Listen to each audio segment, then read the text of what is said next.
show from old Raiders like Blanda to the new kid named Bo. I've seen Morton through Elway, Fran, the Scrambler too, and everybody witnessed what the Frizz could do. Are you ready for some football? A Monday night party! We got Frank and Al and Dan. They really got it started. Week after week, it's the time that is right. All my rowdy friends are here on Monday night. That's right. Welcome to Rich Stadium in Buffalo, New York. On a beautiful night for football here in Western New York, the temperature expected to drop into the 50s, and it's a sellout crowd, some 80,000 on hand. They love their Buffalo Bills, and this stadium will be rocking tonight. Hello again, everyone. I'm Frank Gifford. We are happy you are with us. We think we have a good game for you coming up. We have a very interesting game. We know that. The Buffalo Bills, 12-4 last year. They came within one game of going to the Super Bowl, losing to Cincinnati in the AFC Championship game. And when you talk to these Bills, you get the feeling they think they are a better football team, so they are a legitimate Super Bowl contender. Meanwhile, the Broncos were 8-8 last year after 2 consecutive years of going to the Super Bowl, 2 consecutive years of being blown away, first by the Giants and then by the Washington Redskins. Last year, 8-8 apparently was enough for management, for Danny Reeves, because they have made some wholesale changes, Al Michaels, and it doesn't stop with the players. They even got to the coaching staff. And they were blown away on a Monday night last year, and that helped precipitate a lot of the Indianapolis changes murdered them at the Hoosier Dome on Halloween night.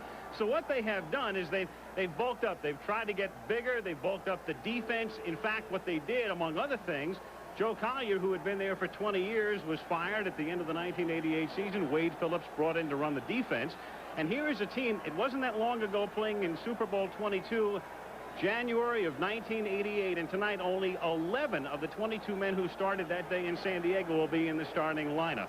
So the Denver Broncos coming off a victory last week, 34-20 over Kansas City, trying to stay on top in the AFC West, and taking on today in the Buffalo Bills, who I think would be the consensus pick amongst most of the experts to win it all in the AFC, to go to the Super Bowl. Do you think they're that good?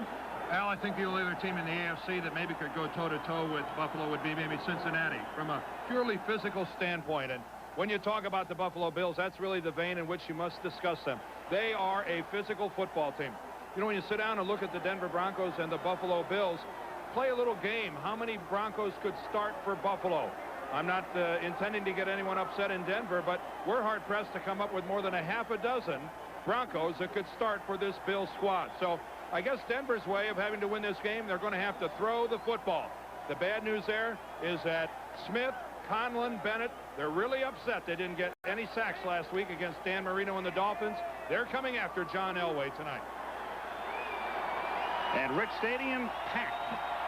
Denver, meanwhile, on grass fields, and they play at Mile High, a grass field, very, very tough. 26-4-1 over the last 44 regular season games, or nearly 3 full years. But on artificial surfaces, 1-12, and that one victory, a dubious one. It came during the players' strike with their replacement squad in 1987. Meanwhile, at Mile High on Monday nights, through the 20-year history of this series, they are 8-1, but away from Denver, 1-10.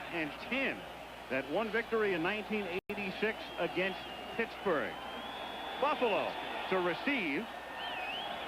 Errol Tucker and Kenneth Davis are back to receive, and David Treadwell, who replaces Rich Karlis, who had been there for so many years, to kick off. Almost a rock concert feel for the Bills' home opener. Tucker is the man in the middle. Treadwell's kick comes down to the 11-yard line, dropped by Harmon there, picked back up, and he is stopped at the 19-yard line. Ronnie Harmon, who comes in on third down situations. We'll see him in those spots, and we'll see Jim Kelly at the helm. Kelly last week scored his first NFL touchdown in his 4-year Bills career at the end of the game to beat Miami. Thurman Thomas, second season. Jamie Mueller, good blocker. Burkett and Reed are the wide receivers. Metzelaars is the tight end. And the offensive line, Devlin, the longtime tackle, is now a guard. Ballard weighs in at over 300, number 75. First down, Buffalo from the 19-yard line with Reed going in motion. And Kelly to put it up immediately with very good protection. The catch is made at the 21 by Thurman Thomas, who caught 8 last week at Miami. Now the Denver defense, the revamped defense, the defense now headed by Wade Phillips, son of Bum, who comes over from Philadelphia. Carricker was a Plan B free agent from Green Bay. Cragen and Townsend round out the offensive line. Brooks Mecklenburg was hurt last week, so Carl is back in with Dennison and Fletcher and the secondary. And we'll watch Atwater, the #1 draft choice out of Arkansas, the rookie free safety. Mike Harden was released, has been signed by the Raiders. This is Mueller up to the 26-yard line for a gain of 2. It'll be 3rd down and 3 for the Bills. And now, even though the Bills opened up at the pass, what we can expect from Buffalo tonight is what we always expect from Buffalo, and that is to try to control the ball game, try to run the football. They are, well, they're characterized as a conservative team, and this man is a conservative coach. He's also a winning coach, but they do like to run the football. We'll see a lot more of that. We'll see the pass when they have to use it. 3rd and a short 3 for the Bills at the 27-yard line. And timeout is called by Denver. Denver's defense has to take a timeout. They did not have the right alignment or the right number of people, and so the Broncos have to spend a timeout in the first minute and a half of the game on defense. And Dan Reeves, who was very happy last week with all facets of the Broncos' operation against Kansas City, is very unhappy, as well any coach would be in this circumstance, to waste one here. Well, what happened, Denver had 12 men on the field, and they wisely called that timeout before the ball was snapped, because the 5 yards would have given Buffalo the automatic first down. It's only 3rd and 3, and so the 5-yard penalty, 3rd and 2.5, would have easily given them the first down. So it was a mistake to have 12, but a smart play to bail out of it. Of course, the Denver defense, if you have not seen them this year, will not be much like it was under Joe Collier, who is gone now, the defensive coordinator, after 20 years. He used a lot of stunting. He used Mecklenburg all along the line. It'll be a more conservative type defense. It'll be a lot of zone defense. And, of course, under Collier, you almost had to play a lot of man-to-man. But it's probably good because the cornerbacks, quite frankly, are not the strongest on the Denver Broncos. So a zone would be the preferred defense on the part of Wayne Phillips, their new defensive coordinator. 3rd and a short 3 at the 27-yard line. And Kelly goes over the middle and has the first down as Andre Reed makes the catch and takes it to the 50-yard line. Wyman Henderson on the coverage, a 23-yard pickup. Well, just when you say they're going to be in a zone, you catch them in a man-to-man, and they caught a cornerback, Wyman Henderson, all alone. This is a Plan B player, was playing for the Vikings a year ago, number 24. He goes up against Andre Reed, the best of the Bills wide receivers, certainly the swiftest, coming off a great year. And you've got a good look there at Henderson, really playing the outside, overplaying the outside route. Reed just took it inside, had all the room, and it was a bullet from Kelly. A little more open by the Buffalo Bills. That's what they had promised us here in 1989. A little more aggressive, a little more wide open. And they were shifting and had Mueller in motion, and they give it to Thomas, who takes it across the 50 to the Denver 48-yard line. Andre Townsend in on the tackle. You know, Frank, I have to laugh. Every time a team hires a new defensive coordinator, you can go to the bank on the guy saying, we're going to play an aggressive defense. We're going to go at him. That's what they say initially. Of course, it remains to be seen exactly how they'll be playing it at the end of the year. Well, he's been for the past couple of years with Buddy Ryan. He only knows one way to play that defense. If there's a big difference between the two men, it might be in their personality. Wade Phillips, a much more outgoing person than Joe Collier. On 2nd and 7, a lot of time, and then the pass is underthrown and incomplete. Pete Metzelaars pleading his case to no avail. It'll be 3rd down and 7. Jim Kelly, like Elway, 29 years old. And like Elway, picked in the first round in '83. John, of course, was the #1 pick of the Colts and traded to Denver. Kelly was the #1 pick of Buffalo, but opted to play in the USFL for 2 years. What a year for quarterbacks. Marino, of course, picked at the end of the first round by Miami in '83. 3rd and 7 from the Bronco 48. From the shotgun for the first time, and the catch is made, and the first down. Flip Johnson at the 40-yard line, and they'll spot it just inside the 41. Tyrone Braxton on the coverage. Yeah, watch this spot. This is I said first down initially, but I'm going to take a closer look right now at the spot. And so will the officials here. This time you get the zone from Denver down last week against Miami in a dramatic come-from-behind victory. So here's your first decision of the game for Marv Levy. Now 4th down and inches. And this is where Marv Levy has to tune the 80,000 out.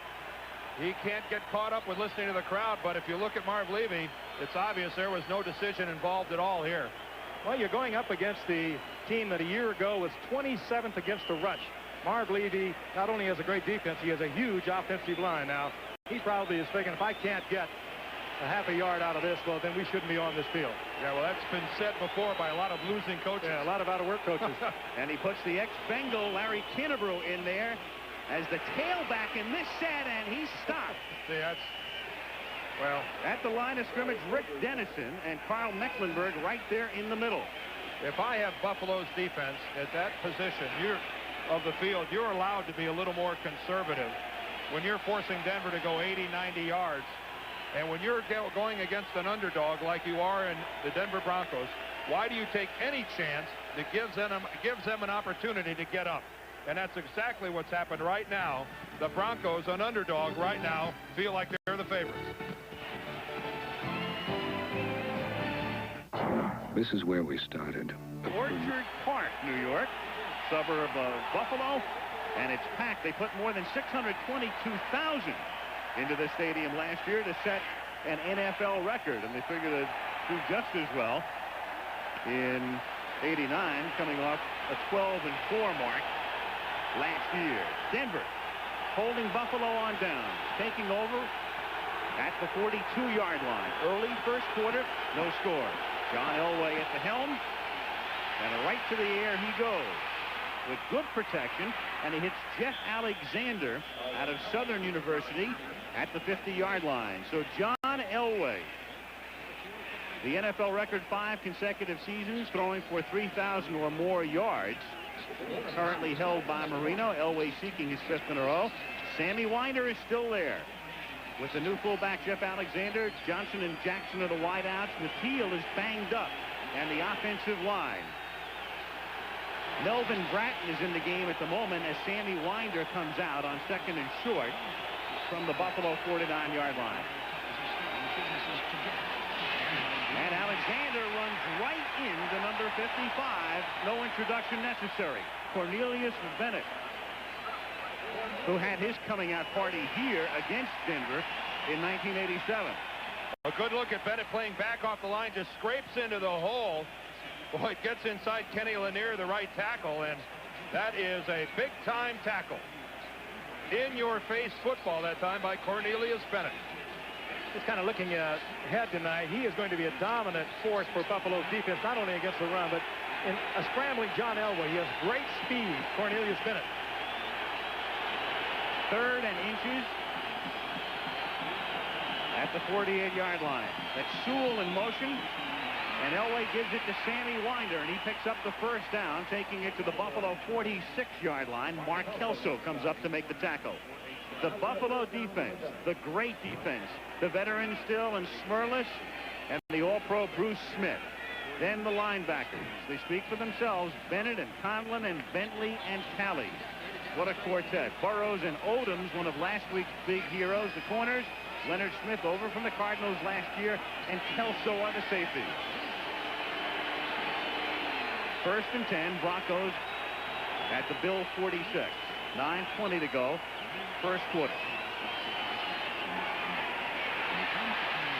Elway, time again, and then the pass is incomplete. Mark Jackson had stopped, and last week there were several on the field and on the bench confrontations, oral confrontations between Elway and his receivers, and there's some miscommunication here right at the outset. I think that was just a square out on the part of Jackson, and Elway should have hit Jackson, as a matter of fact.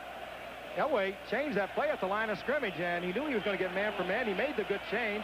There's the little out. This is just a poorly thrown ball. If Derek Burrows is looking at Elway rather than looking at Jackson, he just takes a 2 steps backwards and picks that ball off. That ball sailed right in behind Derek Burrows. But he was playing his man. Good coverage. Second down and 10 with Jackson in motion. A little more pressure on Elway this time, and the pass is incomplete, intended for Jackson over the middle. Again, one that should have been completed by Elway, and Jackson now 2 of them. A lot of different ways to get to the quarterback. There's speed rush, the quick spin to the inside, and sometimes there's just brute force. And look at the leverage by Bruce Smith as he gets underneath 300-pound Gerald Perry, puts him on his back and gets in and gets a hit on John Elway. The type of player you fear the most, a guy who can come at you from every direction. That's Bruce Smith. 4 wide receivers, 3 set to the left side, out of the gun on 3rd and 10, and is a penalty marker. Elway fires it down the sideline and incomplete, intended for Steve Sewell. And we'll see about the flag, which was thrown at the inception of the play. Bennett was pressuring Elway. Referee tonight is Bob McElwee against Denver. Illegal motion.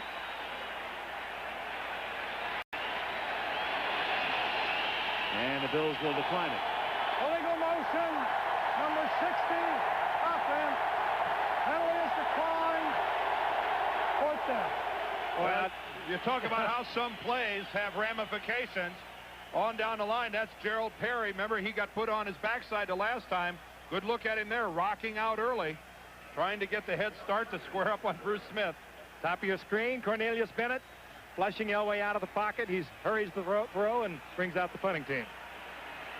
I said at the top of the show, Buffalo was upset last week. They didn't get any sacks on Dan Marino. Not that anyone does, but they were going to take it out on Elway tonight. Mike Horan went to the Pro Bowl last year. A booming angle kick and I think a beauty in as much as it didn't get to the end zone, and they will mark it at the 5-yard line. Near perfect kick by Horan.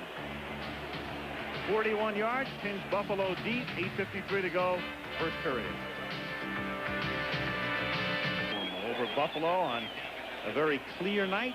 Home opener for the Bills, coming off their scintillating win last week at Miami. Each team 1-0, and strangely, they are 2 of only 3 teams after 2 weeks of play in the AFC that are unbeaten. Cleveland is the only other right now, and after tonight, there will be just 2. From the 5, Kelly back to pass, and it's off the hands of Reed, covered on the play by number 24, Wyman Henderson. Second down. Same route that they ran on their last possession, where it was a completion to Reed. Just the inside post pattern to Andre Reed. Same coverage by Wyman Henderson, but he doesn't react to the outside as much. Knows how much more quickly he's in position to make that move back to the inside. It was a good throw by Kelly, but superb coverage that time by Wyman Henderson. Second down and 10 from the 5. No score. 8:49 to play in the first quarter. Thomas picks up 3. And his forward progress to the 7. And he's ridden all the way back by Mecklenburg. Goodyear Blip. High above Rich Stadium, which opened in 1973. The Bills used to play in old War Memorial Stadium, which is still standing, but just barely. They have begun to demolish it. Dan and I both played there at one point. That's where they filmed the movie The Natural, is it not? I believe so. The lights all blew up. Hope that doesn't happen here tonight. Third down and 6 from the 9 with Reed in motion. Kelly out of the gun on the inside handoff. It's Thomas, and he's taken down behind the line of scrimmage. And there's the number 1 draft choice, Steve Atwater, the big safety. And the Broncos yesterday saying they will send him a lot tonight, and they send him here, and he drops him at the 5-yard line. Well, one of the things the Broncos told us is that they were going to line up in a lot of 8-man fronts, and that's an 8-man front when your free safety is right up just 2 or 3 yards off the line of scrimmage. Buffalo's going to have to compensate that. They're either going to have to run some play action, try to get in some passing formations, but it's going to be tough to run the ball when the free safety is that close to the line of scrimmage. John Kidd, who had a punt blocked in Miami, and it was turned into a touchdown last week, gets off a short kick. It takes a Denver bounce and is downed at the 38-yard line by Steve Tasker. So great field position for Elway here. He'll begin it at the Buffalo 38. Scoreless first quarter, 7:29 to play. Next week, Riverfront Stadium, Cincinnati, mounting yesterday to rout Pittsburgh. Next Monday, the Bengals and the Browns. Denver has it at the Buffalo 38. No score halfway through the first quarter. 1st and 10, Broncos. And with Alexander in motion, this is Sammy Winder to the 35-yard line. Ray Bentley in on the tackle. Sammy Winder approaching the 5,000-yard mark in his career. And there he is, the venerable back, and there he is, the 57th player now with 5,000 or more rushing yards. And the amazing thing is he's the only one of the 57 who has never averaged 4 yards a carry in any one season. And only 38 yards last week in their game against Kansas City. Denver did not move the ball well on the ground at all. 2nd and 7, and you get a penalty mark, and you can see Alexander was well across the line. And there's Bentley over there to take Winder out of bounds, and we've got a flag at the end of the play as well. Well, Alexander, even if he wasn't across the line, was moving forward at the snap of the ball. Even if he was still behind the line of scrimmage, he's still going to draw the flag. He was moving towards the line of scrimmage at the snap. You know, I mean, my guests were asking kind of, well, you know, were they going to bring anything else out? You know, and I had paid good money, you know, to have these services. There's the procedure call against Denver and the personal foul call against Buffalo.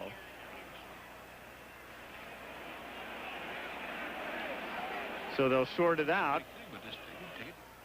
And here's McElwee. Illegal formation. Illegal formation. Number 40, personal foul, unnecessary roughness.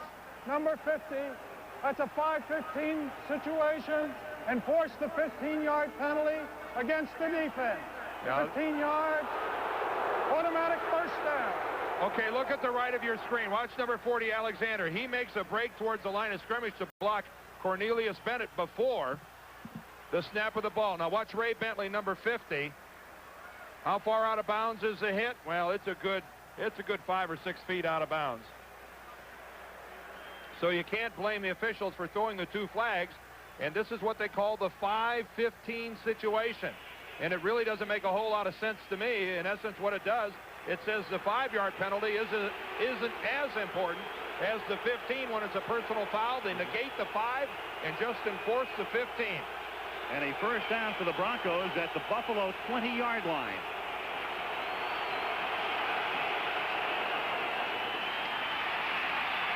Elway rolling and throwing, and it's dropped by Clarence Kay. He couldn't hold on at the 5-yard line.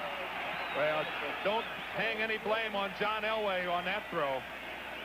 He had an option on that. John could have pulled that down and probably got to the 10-yard line, close to a first down. And nevertheless, he had Kay wide open. Big number 88's a huge target.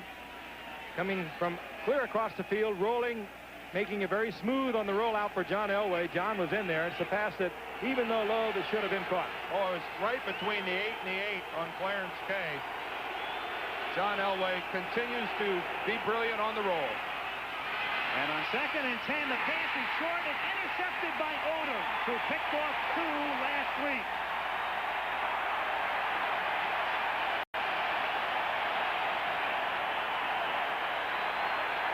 Well, this time John Elway tries to get away with a touch pass. He's going to put a high arc on this ball and try to drop it in. And Nate Odoms, who isn't the coverage man on the play, makes a brilliant play, comes off his own receiver, and gets in on it. See, that's Derek Burrows working against Vance Johnson. But here comes Odoms from down below, who is locked up on another receiver and comes in and helps out on the play in a big fashion. John just hung it up under pressure, and Odoms was able to get back there. And it was Odoms who, and this is a very astute Buffalo Bills crowd, because they are where it was Odoms who intercepted last week against Miami a 3rd down pass on the part of Marino that got the Bills back the ball and ultimately led to Kelly scoring from a couple of yards out in what they have called up here their greatest comeback ever. So Odoms, once again, number 1 hero. Well, we've got an official huddle down on the field. Well, what a play that time by Nate Odoms, who's locked up on Mark Jackson, reads Elway, and takes a chance and comes away with a big play. It was Kelly last week in the locker room at the end of the game. One of the first things he said was, I want to thank Nate Odoms for this opportunity. Yeah. They may be deciding right now where to spot the ball. You know, there's the question of your momentum. If it carries you on into the end zone, you do get the benefit of a touchback. And if they rule that... The review, the play stands as called. And that's a good call. There's no way that Nate Odoms could have been expected to stop. He would have burned upfield. He would have burned a hole in his Reeboks if he'd have tried that. Yeah, I guess talk about some hot dogs. That's what he would have had. No, good play, good call by the officials on the field, but just a brilliant effort by Nate Odoms. Buffalo now for the first time, and we only have 6.5 minutes remaining in the first quarter. As a result of their going on that 4th down and less than 1 at the 41-yard line, first time they can breathe a little bit. Yeah. You know how frustrating must it be, guys, for John Elway, who looks to that side of the field, sees that he's got 2 receivers locked up in man coverage, and decides he can get away with a pass like that because it's just one-on-one coverage, and yet the other guy who's in man coverage comes off and makes a play almost a la free safety style. A little frustrating for this guy. Well, now they reverse the rule. They're going to mark it down inside the 1-yard line. Well, we couldn't hear referee Bob McElwee's explanation. I'm sure that it'll be passed along through Kenny Wolf, our producer. He's overruled what he initially said. Marv Levy is being more than gracious in accepting this. I might be out on the field showing a little more emotion. Well, they're saying that his second foot came down on the 1-yard line, and thus it's spotted at the 1. And from there, will the Bills try to get out? And they can, and it turns out to be a vital play because you've got a safety as Michael Brooks tackles Jamie Mueller. So after initially they had contended that the momentum carried him into the end zone, bring it out to the 20, and had so announced that fact, after further review, further review, they're back inside the 1, and Denver leads 2-0. Well, and this is a blow all the way. Watch the block to the outside. The right tackle is going to block to the inside. Nobody even touches Brooks. This is a blocking blow by the Buffalo Bills. I mean, you cannot get away. You cannot avoid blocking the man at the point of attack. Keith McKellar, the tight end, blocks to the outside. Howard Ballard blocks down to the inside. And no one chooses to block Michael Brooks, the man at whom they're running. You know, Dan, when you look at it again, set before we roll forward, it would be almost impossible to block that out. Probably Kelly should have changed that play down there. They had loaded up that left side, and there just were not enough people to block it out. Well, a real gift for Michael Brooks and the Denver Broncos. Well, we'll get further clarification because not only was it confusing the way they finally determined what would happen, but to have McElwee actually say the play will stand as a touchback and then stop it again and bring them back inside the 1. We'll get further clarification on this. I have been wrong in the booth before, but I was always under the impression that on a punt, a kickoff, or an interception, if the momentum of the ball and your momentum carried you into the end zone, you had the option of either kneeling, taking the touchback, and getting the ball out at the 20, or electing to run it out. So it's a free kick, and John Kidd from his 20-yard line has it taken at the 27 by Ken Bell. And he runs it back out to the 40-yard line. Carlton Bailey in on the tackle. And Elway will guide the Broncos from that spot. And we've got Klosterman involved in the altercation here.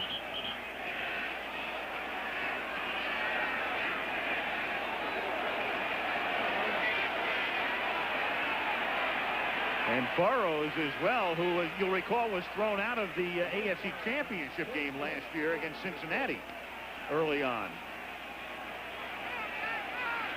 He's still, of course, complaining about that call against Odoms. So now Denver taking over at the 39-yard line. Broncos Broncos ahead 2-0 with 6:19 to play in the first quarter. Crowd still upset over the call that took the ball back to the 1. And Sammy Winder exploits a little bit of a hole for a gain of about 5. He is stopped by Talley and Bentley. Well, this is 44. This is a point in time, guys, where if you're on the Buffalo defense, you have to look at that as what's passed. And complaining, getting into shoving matches and everything along those lines isn't going to do you one bit of good right now. You've got to realize that you're up near midfield. It's time to get down to business. Put the emotion of what happened behind you and get down to the business of stopping the Denver Broncos. For Denver, what a golden opportunity here. They didn't want to play catch-up football. They now have the opportunity to get a decent lead. 2nd and 4. And were they drawn? Smith and Smerlis coming across in tandem. Encroachment, 76. Defense, 5 yards. There's no doubt about that. Freddie Smerlis across. No one on the Denver line moved. John Elway with a hard inflection. The hard snap count. And well, when you're only 18 inches away from the quarterback's mouth and he's got a great set of lungs, it's tough to stay still. And it's not the first one that John Elway has been able to get. No. There have been many great quarterbacks at doing that. Bob Greasy was one of the best. Jimmy Hart, my old teammate, had a great hard count.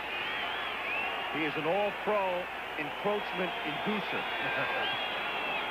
At the 50. On 1st and 10. Elway, Alexander is wide open and takes it to the 42-yard line. He's tackled there by Ray Bentley. Jeff Alexander, wrist injury. They had him on IR all of last year. He's out of Southern University. And, of course, they had Tony Dorsett, but he's gone for the year with a knee injury. So Sammy Winder, along with Alexander and Melvin Bratton and Bobby Humphrey, and we'll see him before this night is done, their #1 pick in the supplemental draft, and the revamped running attack for the Bronx. Dan Reeves told us one of the reasons we'll see Bobby Humphrey is that he plays so well on artificial turf. The Broncos play on, there's Bobby Humphrey there, the Broncos play on natural grass at Mile High, and this is AstroTurf here at Rich Stadium in Orchard Park. 2nd and 2 with Mark Jackson in motion. And Elway again getting good protection and has a first down, hitting Jackson at the 36-yard line. Bentley again in on the tackle. First down, Broncos. And you watch Denver, it's fairly obvious that they have set up their game plan with a lot of concern for that defense of the Buffalo Bills. When John Elway wants to go upfield a little bit, he's been rolling out. When he wants to stay in the pocket, he's throwing either a slant, something short over the middle, something in which is high percentage and he can get rid of it very quickly before he has Bruce Smith in his face. Walt Corey, Buffalo's defensive coordinator. Denver at the 35, and again, the Bills started to come, but there are no flags, and Elway throws, and the catch is made at the 13 by Steve Sewell.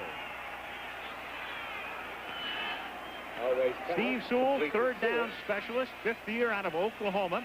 Can use him as an H-back, as a wide-out, as a running back.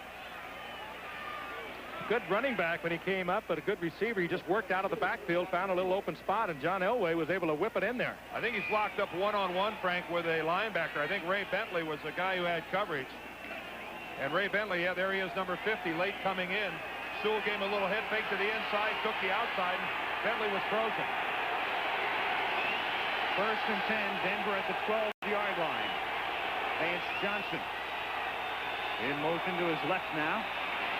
Elway looking to his right, and then over the middle and too high for Steve Sewell, who got in position on Leonard Smith, and Elway couldn't get it there. 4:01 to play in the quarter. Or there they split Sewell to the outside, even though he's a running back. He was flanked out as a wide receiver, and they got the coverage they wanted. Leonard Smith is clearly the hit man on the run support, but not the best of the Buffalo defenders coverage-wise, and there he is to the inside, and the ball's a little too high. 2 good calls in a row, Dan. They get Sewell locked up on a linebacker, and he'll win that one every time, and now they get him locked up on the tight safety, as you pointed out. Those are good calls. 2nd and 10 at the 12. 4-man rush. The Denver line doing a good job, but that pass is thrown out of bounds, but there's a flag on Leonard Smith, who is covering Clarence Kay. And Leonard Smith hits Clarence Kay a good 2 yards out of bounds.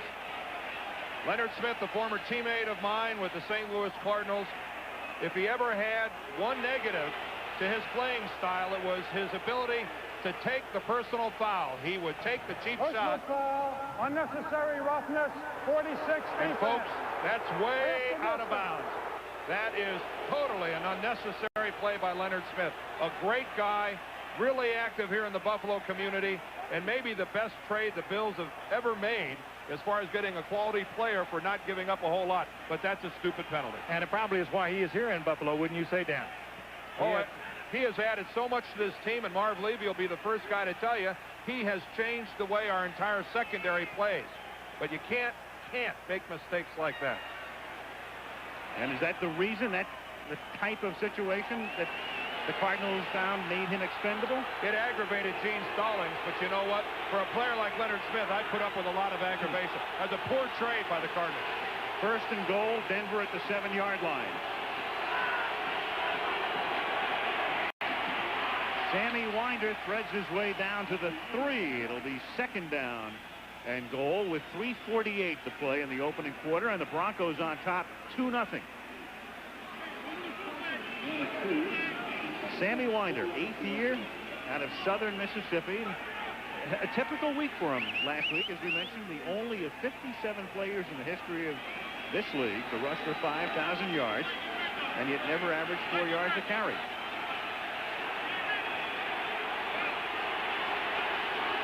Second and goal. Jackson in motion. And again, it's Winder, hit at the 5 and driven back. Shane Conlon stopped him, and then Talley and Bentley finished him off.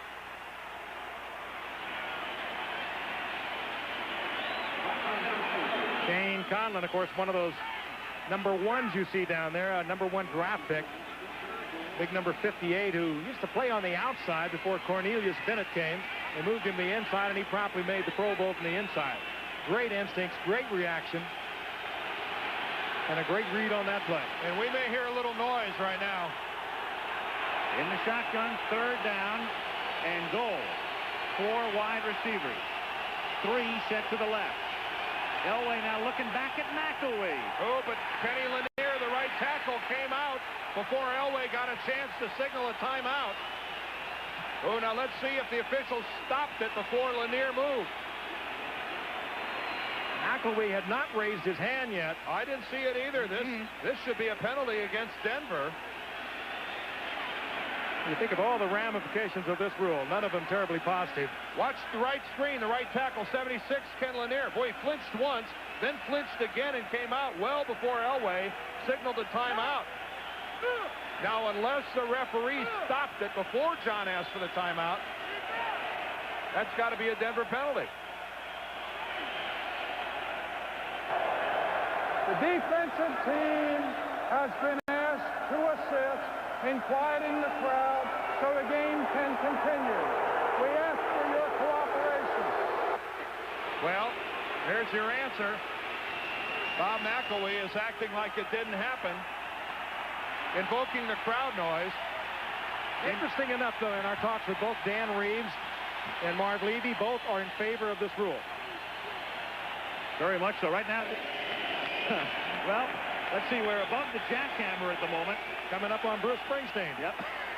The Broncos need a jackhammer to carry the ball right now, and John Elway is backing out like he has no intention of running this. 30-second clock to 45 and leave it there. Okay. Crowd noise, no 45, 30-second clock. Thank you. Bob McElwee suspending the time clock. The Broncos have all the time they want to run this play. It's 3rd down and goal from the 5-yard line.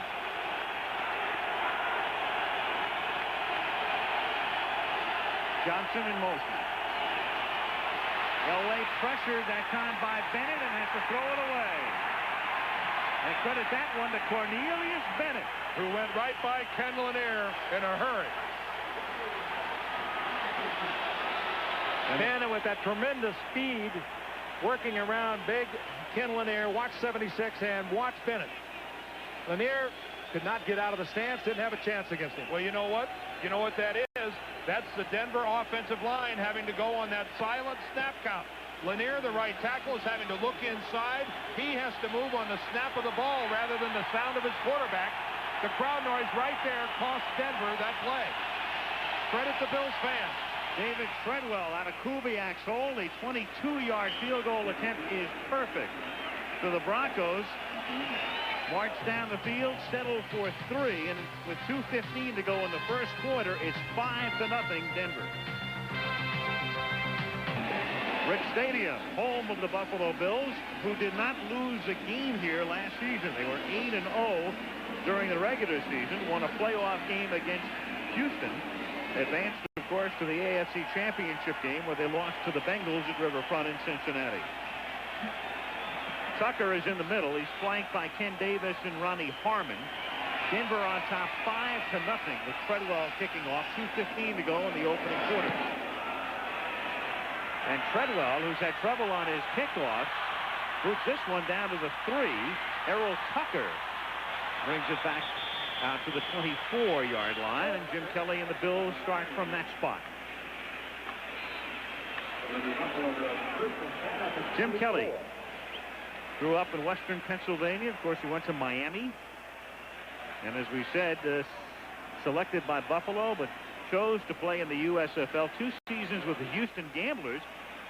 And then when the USFL appeared to be going at it for one more season, his rights sent to New Jersey. He was almost a New Jersey General, but then the league folded. Kinnebrew and Thomas are the running backs on first down. Kelly with a lot of time and then underthrows Burkett. Chris Burkett on the far side. And when Kelly came out, he came to play because he started, what, 46 of the 49 games that he's been here, and the only 3 that he didn't start. He's played most of them with the 3 strike games in '87. Again, we see the man-on-man. Actually, there's an inside help on this for Henderson. And then Burkett breaking to the sidelines, and Kelly with a tough throw. That's a long pass to get it out there, and he underthrows it. 2nd and 10 from the 24-yard line. And Kelly this time fires it to the 29-yard line where Reed makes the catch, and he is tackled by Tyrone Braxton. Forward progress out to the 29, setting up a 3rd and about 5. Really a good catch by Andre Reed. He was looking for that ball on the inside shoulder. It was thrown well to the outside, and he spun around and made the catch. Knocked him to the ground. He got back up and tried to make something happen. That's one of those plays that no one will really think about after the game, but boy, it sure shows you what kind of receiving skills your people have. And that time, Andre Reed, that was a Pro Bowl catch. 71 catches, a Bills team record last year. 3rd down and 5. Kelly scrambling and out to the 34-yard line, very close to a first down. Fletcher and Mecklenburg converge on the tackle, and if they spot it right there, I don't think he has it. And this time the Bills don't even think about it. They'll be punting it on 4th down and half a yard with 51 seconds to play in the quarter. Tells you something about that Denver defense, though, Al. They only have 1 starter from a year ago back there, and that's in Dennis Smith. There was plenty of time for Kelly to deliver the ball. He had great pass protection. Nobody was open. One starter coverage in that secondary. Ken Bell back to receive, calling for a fair catch on the punt off the foot of Kidd, and he makes the catch at the 34-yard line. 33-yard punt with 29 seconds to play in the quarter. And the Broncos, a touchdown underdog on top 5-0. Let's go back to the interception earlier. And there is the rule. If the intercepting momentum carries the defensive player into the end zone, the ball is next in play at the spot of the interception. So Rule 11-4-1 is really separating an interception from a punt or a kickoff return. Now let's take a look at it here. There's no question about the fact that both feet are down in the field of play. There's a second foot down beyond the goal line. So I will stand corrected. I was under the impression that he got the ball out at the 20-yard line. Of course, so was the referee, Bob McElway. That's the way it was officially ruled. Elway going deep, and the catch by Sewell is made just inbounds at the 22-yard line. And he got position that time on Leonard Smith and makes a great catch along the sideline, a 43-yard pickup. Well, things like this don't happen by accident. It's clear that the Denver Broncos are looking to get this matchup between Steve Sewell and Leonard Smith. Leonard Smith with a lot of cushion to start with, but what a pass from John Elway over the outside shoulder. Sewell doesn't break stride. It really wasn't bad coverage by Leonard Smith. Just a perfectly executed pass route and throw. First and 10 Denver at the Buffalo 22-yard line. And now it's Alexander as the wide receiver on the bottom. And that was Johnson in motion. And it's Sammy Winder carrying to the 16 on what will be the final play of the quarter. Shane Conlon. And you notice that ever since Buffalo didn't make it on that 4th and short, this entire first quarter has been played in their end of the field. The Denver Broncos have been living in Buffalo territory this whole quarter. To Buffalo's credit, however, they come out of this first quarter, and it could have been a disaster. They come out only down by 5. Into the first quarter. We'll return to Monday Night Football after this message from our ABC station. Second quarter beginning. Al Michaels, Frank Gifford, Dan Deerdorf, 5-0 Broncos as we start the second quarter. And it's second down and 4 for Denver at the Buffalo 16. End around. Mark Jackson has the first down, and Jackson is out of bounds at about the 9-yard line. The wide receiver, Jackson, coming around to pick up the first. It'll be first and goal for Elway and the Broncos. Those are the numbers, and as you see, Denver has put the big numbers on the board, but I'm really impressed with the way this game plan has been conceived on the part of Denver. Of course, Danny Reeves definitely involved with Chan Gailey, but they have been able to lock Sewell up against Leonard Smith. They come with the reverse now. That'll slow down the pursuit, slow down the pass rush. So far, good-looking stuff on the part of Denver. First and goal, Jackson in motion. Sammy Winder picks up 4, takes it to the 5, runs smack into Fred Smerlis, number 76. It'll be second and goal.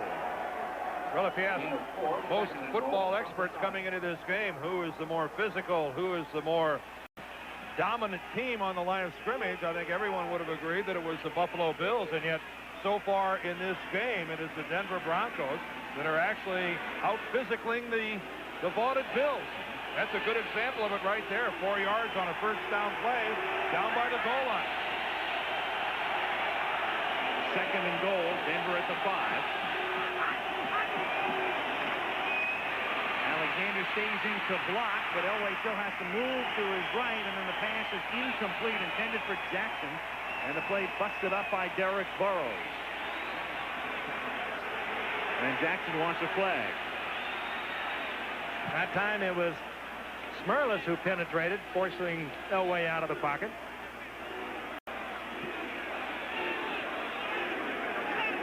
Pro Bowl a year ago. Veteran out of Boston College. Been the constant around here for a long time. Been through some tough years, and of course the big year of last year, and looking to go all the way with it this year. Third and goal, Denver out of the shotgun. Jackson and Johnson both setting up to the right. Elway looking back at McElwee. Down to 1 second. They get the play off, and down he goes at the 16-yard line. Bennett and Smith. Same thing again, I'd say, Dan. The offensive line, they have got to look down to see if the ball is snapped. They cannot hear the snap signal, and it gives the defense a definite advantage. Well, this is where the crowd noise is clearly in favor of the guys in the blue shirts.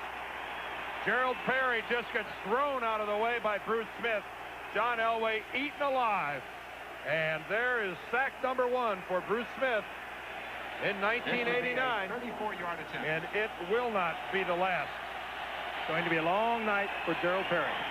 33-yard attempt for the new Bronco kicker, David Treadwell. Kubiak puts it down, and Treadwell has been perfect.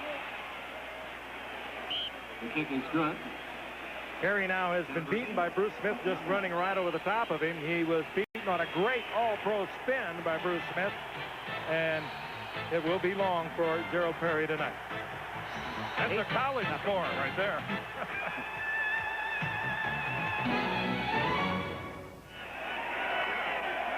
I did that little interview with Mike Tyson on our Wide World of Sports set a couple of months ago, and he is an avid football fan. Especially the Steelers, as you just heard. I wonder if he is still a Steelers fan.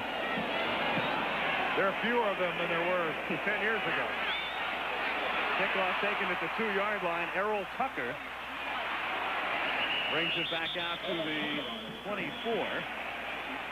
And Smith getting credit for that last sack of Elway. Denver settling for the field goal. There were some tremendous performances yesterday led by Randall Cunningham, and thus yesterday a record was set, most passing yardage in a week. And we're still going, of course, in week 2, because this game will count as well, as we could come up to the 7,000 mark with 220 more yards tonight. And that would be a lock with Elway and Kelly early in the second quarter. Thomas takes it out to the 28-yard line for a gain of 3. It'll be 2nd down and 7. That makes a lot of defensive coordinators happy, doesn't it? Record-breaking weeks throwing the football. A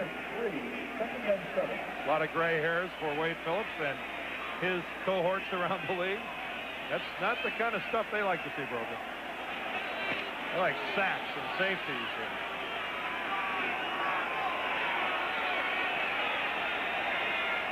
Second and 7 from the 28-yard line. Dumps it off to Kennebrew, and the big barreling fullback gets to the 43-yard line, where he is stopped by Steve Atwater.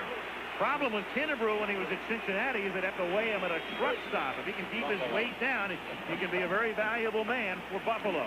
That time he just got behind a little 2-man screen of Richter, number 51. Watch number 51. He sets up now. He'll ease out here into the flat, and he provides the block to Springs Kennebrew. Yeah, but watch how smart Atwater is. Watch where he tackles Kennebrew. Yep, right on the knee. You do not tackle Larry Kennebrew from the waist on up. Steve Atwater might be a rookie, but he's wise beyond his years. From the 42-yard line, Thomas goes nowhere. You get the sense that Marv Levy and offensive coordinator Ted Marchibroda has talked to Kelly and said, look, forget the first quarter. We're going to go right back to what our game plan was, and that is to control the game. High percentage pass if we throw the ball. We're going to try to run it, try to control this football game. And Kelly, of course, the Travelers Man of the Year for Buffalo. Active, living here in Buffalo in the community, as all our Travelers men are. And, of course, the Travelers Man of the Year. Well, you'll hear about him on Super Bowl Sunday. 2nd and 8 from the 44-yard line. Pump fake, and the catch is made by Thomas. He fumbles the ball, but out of bounds. Still belongs to Buffalo on a 1st down. Well, what a brilliant move by Thurman Thomas on Steve Atwater. Steve Atwater, the #1 draft choice, getting a lot of action here tonight. We're still in the first half, but watch this move by Thomas back to the inside of the field. The commitment by Atwater is to the outside. Thurman Thomas fighting to stay up. Just going to kick the ball out when he attempts to shift hands.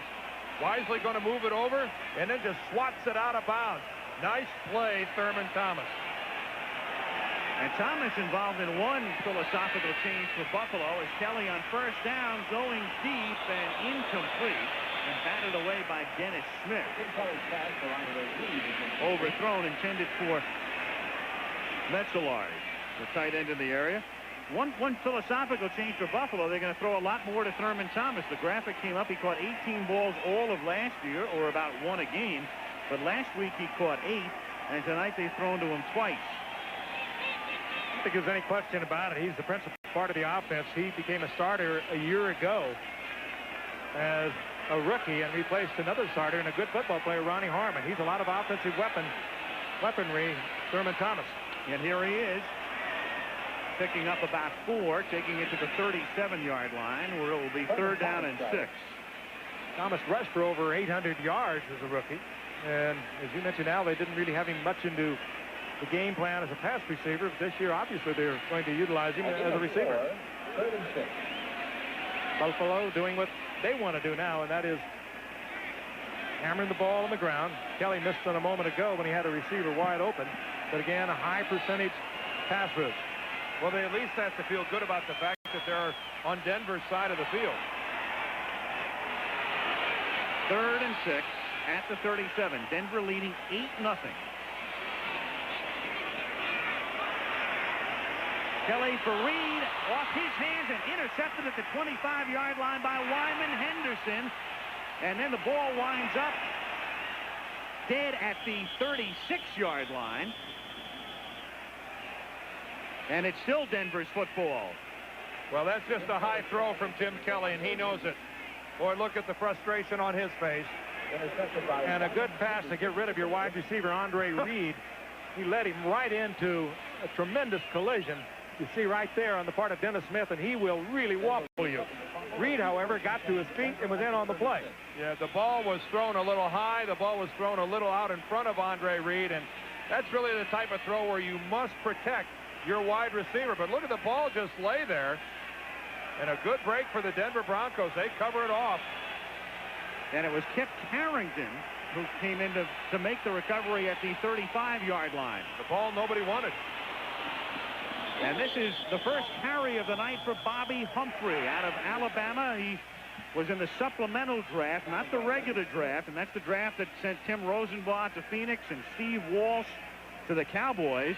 And what you do in the supplemental draft in the first round is you give up the following year's #1 pick. So he's that good a player. Great player in Alabama, and the word is that we get he's very good on turf.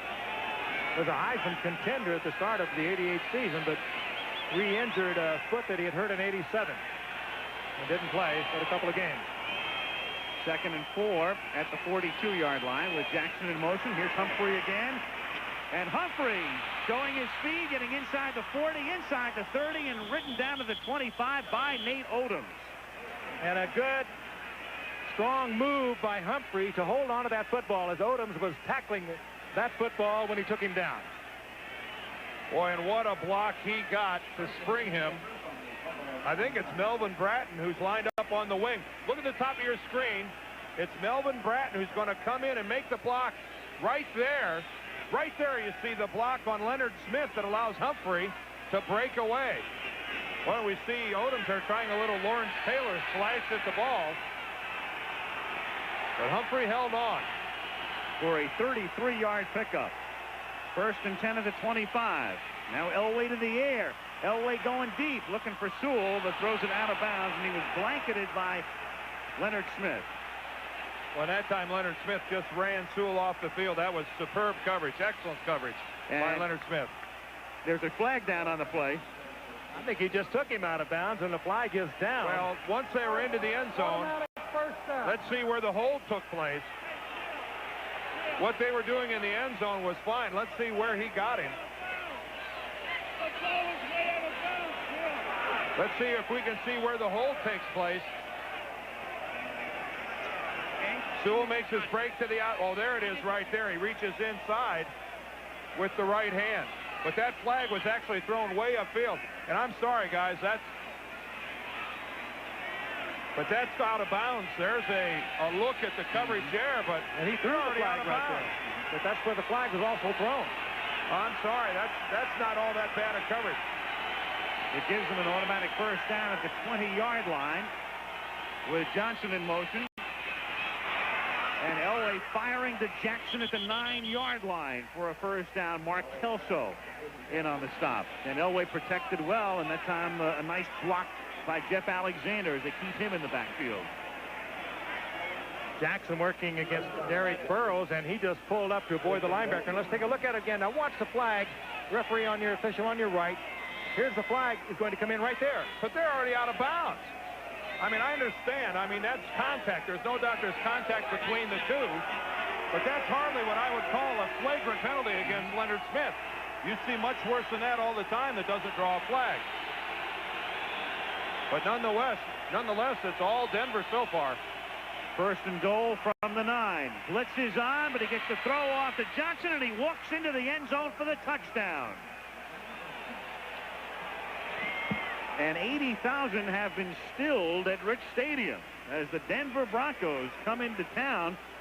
A touchdown underdog in this game and an extra point away from a 15-0 lead with 8:06 to play in the first half.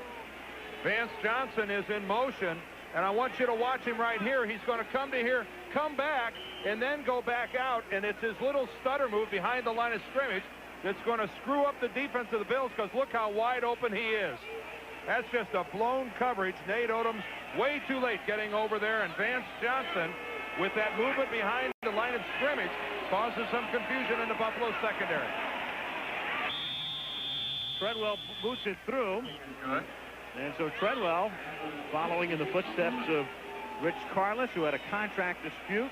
Treadwell taking over, and he hasn't missed an extra point or a field goal thus far in 89. All Broncos to this point, they lead 15-0.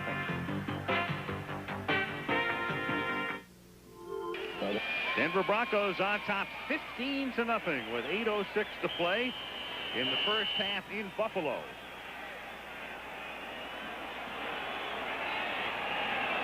Treadwell puts it in the air. And at the 10-yard line, Kenneth Davis, Plan B free agent, came over from Green Bay out to the 25-yard line. A lot of little things happen during 60 minutes of football. Watch the good hands by Gary Kubiak. Mishandles the ball, a little bit of a low snap, but yet gets it up in time for the successful extra point attempt.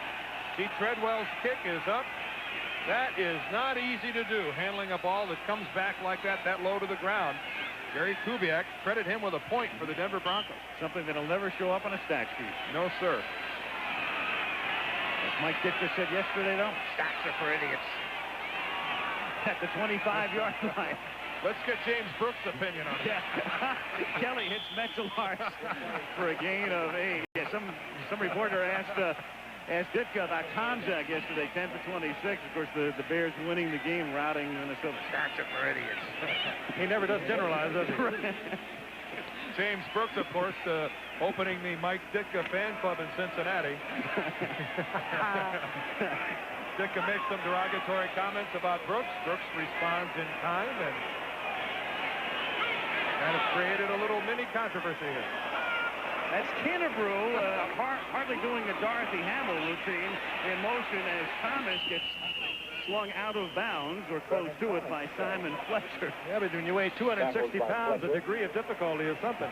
No, but you do get a high bounce once you go down. Goodyear blip high above Orchard Park, New York, the suburb of Buffalo, Rich Stadium. Nice segue from Kennebrew to the blip. You like that? Yeah. You said it. Very stunned 80,000 Buffalo Bills fans. They had anticipated something dramatically different. 3rd and 2. Kelly improvising. Throws. Finally finds the open man for the first down. It's Andre Reed. And it's the kind of play where the first thing you do is look around and hope that there's no flag down for an ineligible man downfield. And this is Andre Reed. If you're Andre Reed, you're looking around to see if all the members of your body are still intact. And if you're Andre Reed and Jim Kelly, you immediately go back and thank the offensive line for giving you about 8 or 9 seconds. Nice shot there. Michael Brooks just drops Andre Reed, but it ain't over till it's over. He gets back up. Michael Brooks gives him that shot, but boy, Reed got right back up at the offensive line up front. Gave Kelly all the time he needed. From the 44, Kelly with a lot of time again, and he finds the open man, and this time it's Andre Reed again, and a flag is down. Kelly was hit by Greg Cragen, and that's the reason for the penalty marker back at the 30-yard line, so they'll tack that one on. Well, you're allowed one step, Al and Frank, to hit the quarterback. I think we're going to see Cragen take about, maybe, let's see the release. There goes the ball. Ooh, it didn't look like there was more than one step. 71 defense going to the head. And Andre Reed takes another shot, but again, the call is for going to the head, and we'll take another look at it just from ground level, and you'll see it. Franken, number 71. This ought to show it to us a lot more clearly than from behind. There's Cragen, and he puts the helmet right in the chin of Jim Kelly. What do you think?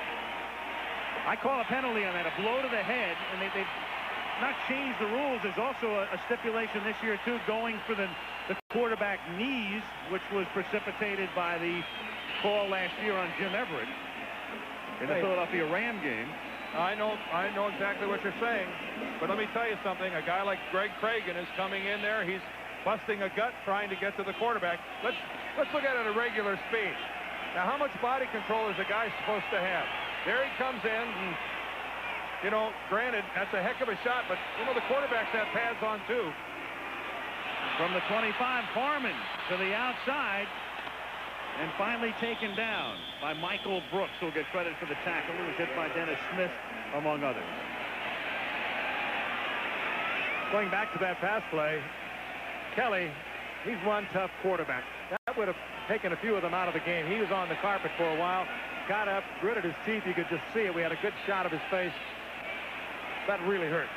Well, you mentioned, Frank, he hasn't missed a regular season game outside of the replacement team games during the strike in '87. In fact, no other Buffalo quarterback has thrown a pass in the last 2 years. If you're wondering, Frank Reich is the backup. And that's incomplete, intended for Flip Johnson, covered by Tyrone Braxton. And Braxton just took it away from Flip Johnson, stepped in front of the receiver, playing the ball, which he can do, and no chance for the completion. Well, you have to like the way Denver's playing. I mean, they are all over everything. Braxton that time with a really tight coverage. Cragen with the all-out pass rush, even though he gets the penalty flag. Dan Reeves can't complain about that. His team is playing aggressive, hard, tough-nosed football tonight. Buffalo thus far 103 yards in the air, just 17 on the ground. Not at all what Levy wanted. 3rd and 11. And Kelly gets hit as he throws, and it's incomplete. Simon Fletcher was there pressuring him. And Kelly this time holding the shoulder. It's been a tough series for Kelly as Simon Fletcher provides the wrap this time. These two outside linebackers for the Broncos were both former defensive linemen. And they wanted to get big, and they got big on the outside. And this is how a quarterback gets hurt. He's going to get hit while he's in motion. Right there, you saw him get hit while the arm is in the motion, and then he comes down and lands on his other shoulder. Jim Kelly grimacing in pain as he came off the field. 43-yard attempt coming up for Scott Norwood, who went to the Pro Bowl last year. And Norwood's kick was long enough, but wide to the right. And it's been that kind of a half for the Buffalo Bills. With 5:29 to play in the second quarter, they work on Kelly. And Denver has a 15-0 lead.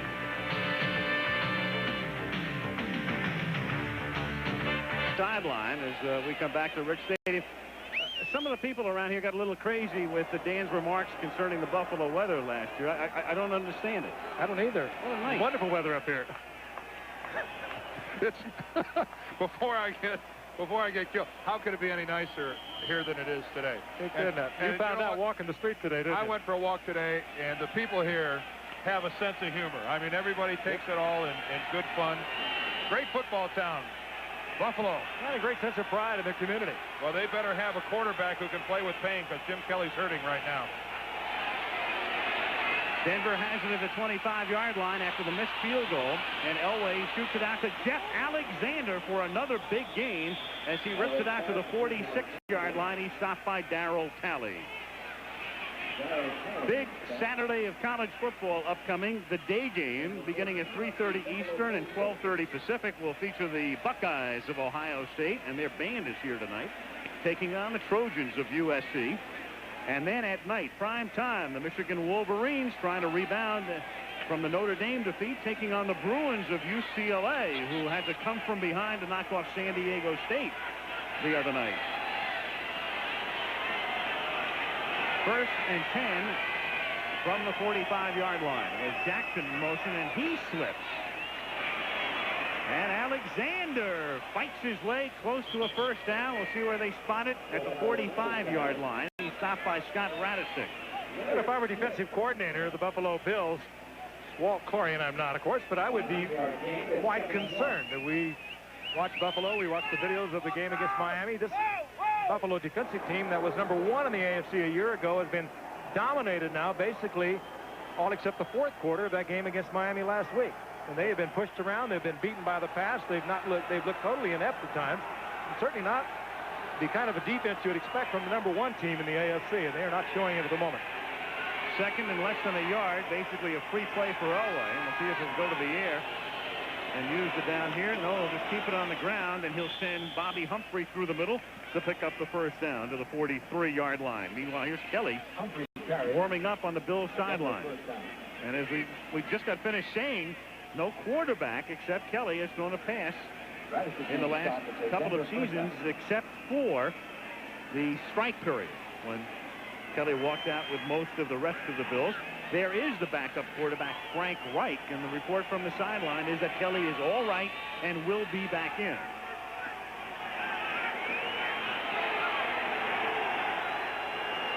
Elway sending Humphrey, the rookie, out as a wide receiver and brings Jackson back in motion.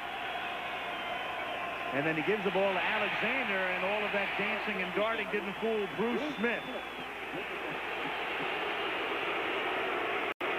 who gets the Bruce salute. Yeah, those aren't boos. That's this Orchard Park crowd saluting Bruce, Bruce, Bruce.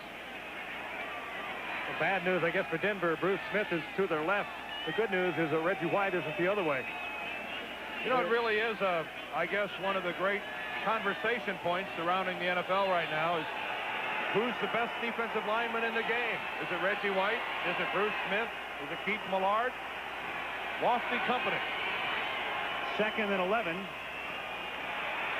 No flags. Bills nearly jump. And Elway scrambles free and turns a loss into a gain. Pursued by Cornelius Bennett and taken down at about the 40-yard line. Leon Seals came in but couldn't make the tackle. Bennett has that Lawrence Taylor speed. Not terribly big at 235 pounds, but gets pushed to the outside. Now look at him turn it on.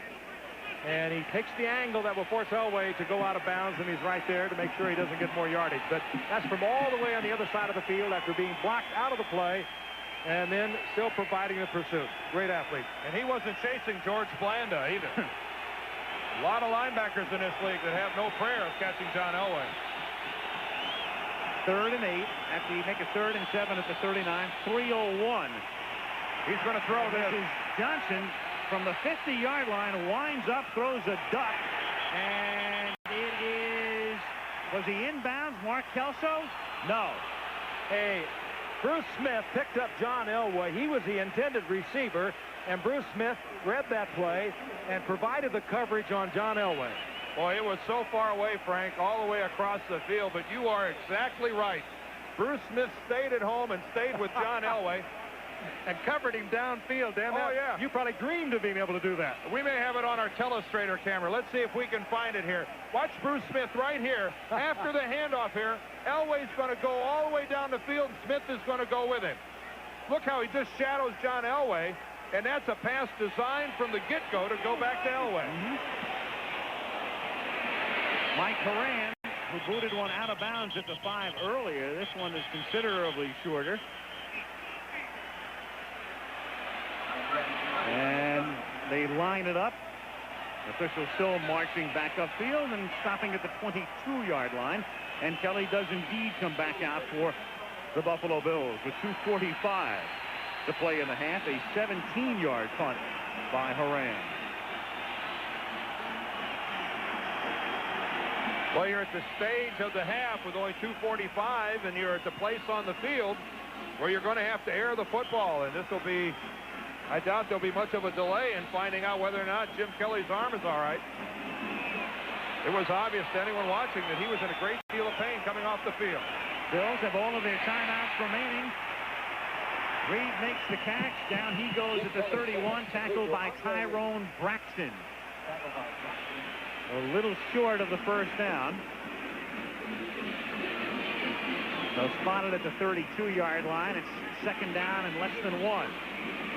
Kelly from the gun and again throws this one over the middle.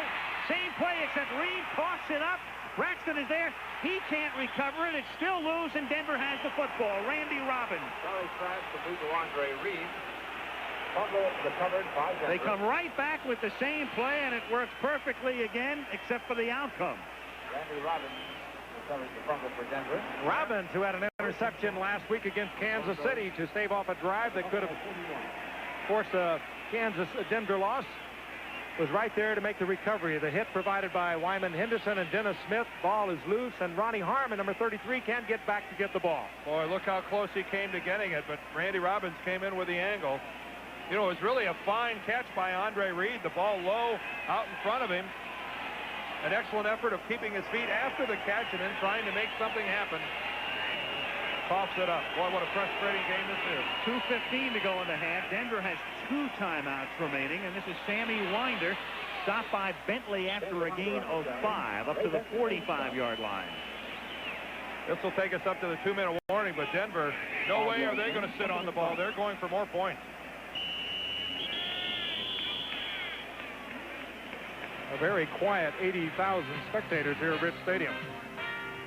And the reason why is evident. 15-0. 1975, a big day as usual for the Juice. O.J. Simpson, 138 yards and 1 touchdown, and a very big day as well for his fullback, Jim Braxton, who ran for 102 yards and 3 touchdowns as Buffalo routed Denver 38-14.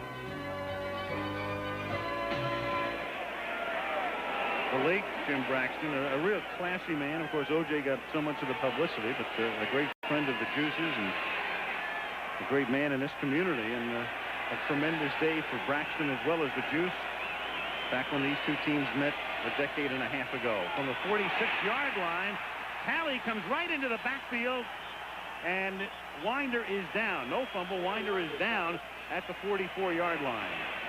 You know, Talley does not get the credit that Cornelius Bennett and Shane Conlon gets around here, but he is a great linebacker in his own right. Tremendous speed, reading the snap perfectly, and almost got the turnover for the Bills. Winder is very close to having this being ruled a fumble, but he hits the ground and the ball comes out. And keep in mind, the ground cannot cause the fumble, and that was some effort by Sammy Winder holding on to that ball. That was some hit he took from Talley. And hold on to his dentures. Whoa. Down by contact, I'll say. At the 43-yard line, 3rd down and 8. Elway looking for the first down, and he has it. And there's a flag, and there's no doubt about that one. Derek Burrows right there on Johnson. Always pass completely Johnson. Well, actually, what had happened is Jackson goes out of bounds about 2 yards. Unnecessary roughness, 29 defense. I don't know that Burrows knows he steps out. Watch where he steps out right there. But boy, you just can't come in and lay a shot on that guy when he's that far out of bounds. You just have to be aware of the fact that the officials are just waiting for something like that to happen. Just can't get away with it. No way. Denver is setting themselves up for more points on the board, and really Buffalo is doing it to themselves. And again, that's Burrows, and we mentioned it earlier, thrown out of the playoff game with the Bengals early in the game, in last year's championship game. And here's Treadwell. He's hoping he's warming up to kick an extra point. Broncos have 2 timeouts from the 30 on 1st down. Here comes Bennett. Elway gets rid of it, hits Alexander, and he's taken down by Smith and Conlon. And we're under a minute now in the 1st half. John Elway can get more on the ball out of awkward situations than any quarterback who's been around in a long time. Randall Cunningham is the only other guy in the league that can make some of those same things happening. But I don't care if you're talking about running to your left and throwing back to your right, dropping straight back and throwing a 40-yard bullet off of your heels. John Elway is the master at throwing out of tough spots. It is remarkable. Does it over and over. And a master not only of getting them into the end zone, but taking all the time he can off the clock to allow Buffalo very little time. And the pass is incomplete, intended for Clarence Gay. I think there's a flag down at the line of scrimmage. I think Bennett was across the line of scrimmage. Whether he was pulled across, I'm not sure, but Cornelius Bennett kind of took a half step across the line. You see the ball thrown well before Kay makes a move to the outside. Bennett forcing that ball to be thrown again early and again off balance, and that was just all arm by Elway. And it looks like this one is going to go against Denver. They're backing up. Legal motion, 76, offense. Penalties decline, third down. And of course, pulled Bennett off. Yep. It did appear as if Bennett was offsides, but it was the tackle right in front of him, Ken Lanier, who got out of his stance prematurely.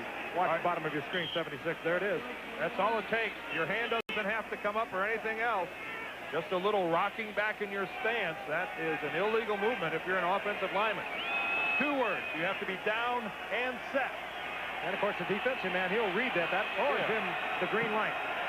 3rd and 7 from the 27. 3 receivers set to the left and 1 to the right. And Elway, on what appeared to be a quarterback draw, is stopped at the 30-yard line by Bruce Smith, and that means a 47-yard field goal attempt. And Denver will just let the clock run down and take the timeout. If Buffalo wants to save some time, they should take the timeout here. I think they want to let the clock run. They want to go in and regroup. This has not been exactly a stellar performance in the first half by the Bills. We'll have to see if that's ruled a sack.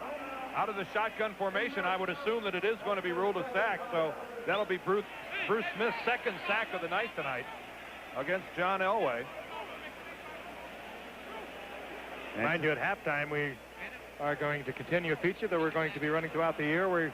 Last week, we let you pick the top run that we have witnessed over the history of Monday Night Football, and coming up very shortly, you get a chance to vote on the greatest kickoff return, and Lynn Swan will be with Randall Cunningham, who could not have done any more than he did yesterday in a wild and woolly thing down in the nation's capital. Cunningham, 5 touchdown passes, got him a brand new contract with a whole lot of zeros after it, and he'll be with Lynn. I wonder if one of my kickoff returns will be in there. I'm a rookie with the Cardinals, and I'm back in the wedge, and they kick the ball to me, and I just fall on it, thinking I'm still in college, where once you're down, you can't advance it. There wasn't a player within 25 yards of me, and my own teammates are trying to pick me up and get me to move. You can vote for that one on a 976 number. I had 1 return for 0 yards. Yeah, but it had a lot of heart. Oh, yeah, I smothered that baby. Here's Treadwell with Kubiak holding 47-yard attempt. And it is straight enough, and it is long enough for Treadwell, who is now replacing Carlos, 5 for 5 in field goal attempts in his 2 games. And 5 for 5 in extra points as well. The first half is all Denver, and as the teams leave the field, it is now 18-0. Little prediction. It'll be a different Buffalo football team that comes back out in the second half. We can only hope. Well, if it isn't, there won't be anyone watching anyway, so. Well, they reveled in their tremendous comeback last week against Miami. They'll certainly get an opportunity to do it again here, but an awkward first half for the Buffalo Bills, and give the Denver Broncos a lot of credit. Decided underdogs in this game, 6.5, 7-point underdogs, and they have played like champions here tonight. Remember early in the game, 4th down, yard to go, less than a yard, 41-yard line of Denver. They were stopped by the Denver Broncos, and nothing ever went right since. Well, the winner of this game will join Cleveland as the only unbeaten team in the AFC after 2 weeks. And back we come after this message from the NFL and a word from our ABC station.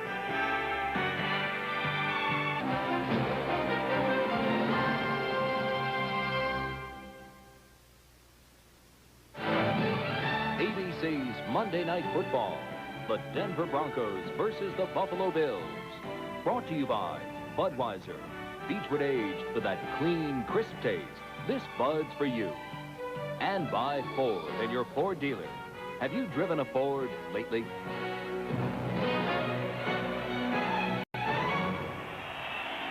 Second half beginning. Al Michaels, Frank Gifford, Dan Dierdorf. Monday Night Football, Orchard Park, New York, home of the Bills, who trail 18-0. And Denver will get the ball to start in the second half. As Scott Norwood puts it in the air. The third quarter is underway. And to the near side, this is Bobby Humphrey, the Alabama rookie, out past the 30 and all the way out to the 39-yard line.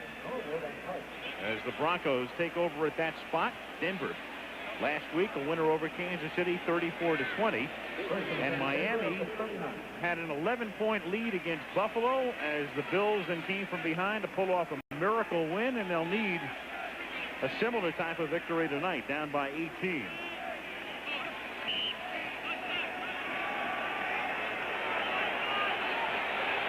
Elway and the Broncos at the 39-yard line.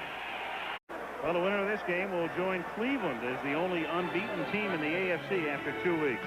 And back we come after this message from the NFL and a word from our ABC station.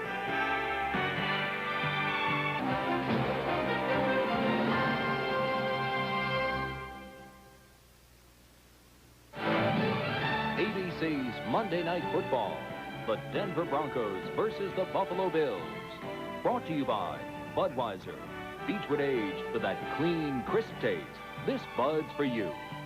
And by Ford and your Ford dealer. Have you driven a Ford lately?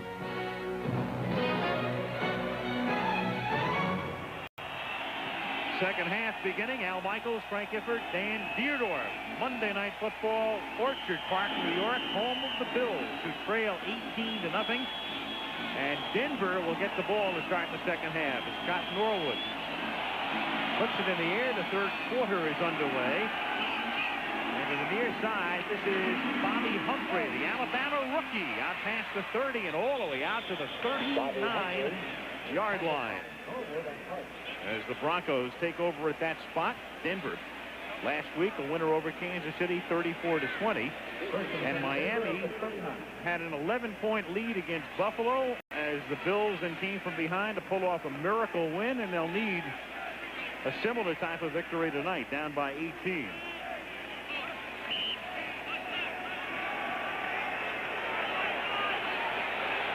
Elway and the Broncos at the 39-yard line. Alexander is the sole setback. Johnson in motion. And Elway's first pass is a one-hop incomplete pass intended for Mark Jackson at midfield. 2nd and 10. Must have been crazy glue on the ball or something. That's a very un-Elway-like throw. Jackson was open. Made his break cleanly to the inside, and John just overthrew the ball down into the turf a good 4 or 5 yards in front of Jackson. That's a pass that looks every bit like the first pass of the second half. A rusty and a cold arm. And that's pretty much the way he began the game. 1 for his first 6 with an interception. And again, a bounce pass intended for Mark Jackson. It'll be 3rd down and 10. That's got John talking to himself a little bit. He takes a nice little 10-yard stroll back behind the huddle. He opened the first half that way with a couple of throws that he overthrew. Now he opens underthrowing. Now, granted, Buffalo that time came with a blitz and put a little more pressure on him, but that's what Buffalo's going to have to do. Down 18-0. They're going to have to take a few chances defensively. They're going to have to rattle the cage of the Broncos to try to get back in it. 3rd and 10. Elway is 10 for 22 for 146 yards. And 3rd and 10. The deep drop and a lot of time, and then he rifles one to the 40 of Buffalo. The catch is made by Michael Young, Plan B free agent. There's another flag for a late hit. Young, a reserve with the Rams, not protected by L.A., signs with Denver and comes in 3rd down situations, especially tonight in the absence of the Teal. Number 21 defense and force from the end of the run. 1st down. Wayne Davis. A brilliant job of pass protecting by the Bronco offensive line. Lanier, Jariga, Karts, Bishop, and Perry. That time just negated any pass rush, any pressure at all by the Bill defensive line. And Elway with that time finds Michael Young. This is a pattern that takes some seconds, a crossing pattern underneath the zone. And boy, when Elway has that time, you might as well just chalk that up in the C column. Completion. 1st and 10 from the 30 on the delay. Not much there for Humphrey. He turns it into about a 3-yard pickup. 2nd and 7. Bruce Smith, who could have been a Bronco. You'll recall Denver offered Smith $7.5 million for 5 years, and in Buffalo had to match it, and they did. You can see they're getting a double team job now on Bruce Smith. They quite aware that he was just about the only disruptive Bills defensive man in the first half. And he still fought back in and made the tackle. Cornelius Bennett having a strong first half as well, but still, when Denver's had to make a play, they have. And Elway, some sort of a problem. You would assume that that's a problem with his own offensive team rather than something he saw on the Buffalo side of things. He'll go talk it over with that guy, Dan Reeves, and see if they can add to their lead.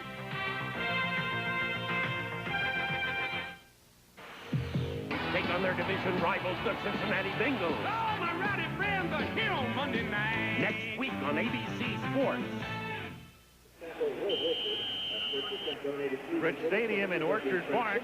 And remember, the Bills did not lose a game here all of last season. But this is a new year, and they're down 18-0, and Denver is marching with the second half kickoff, and they have it 2nd down and 7. At the Buffalo 27-yard line.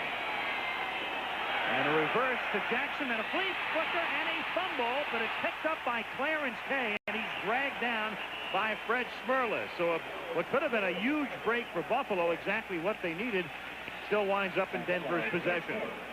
And Denver is getting every positive bounce of the ball tonight. That could have been a big turnover for the Bills.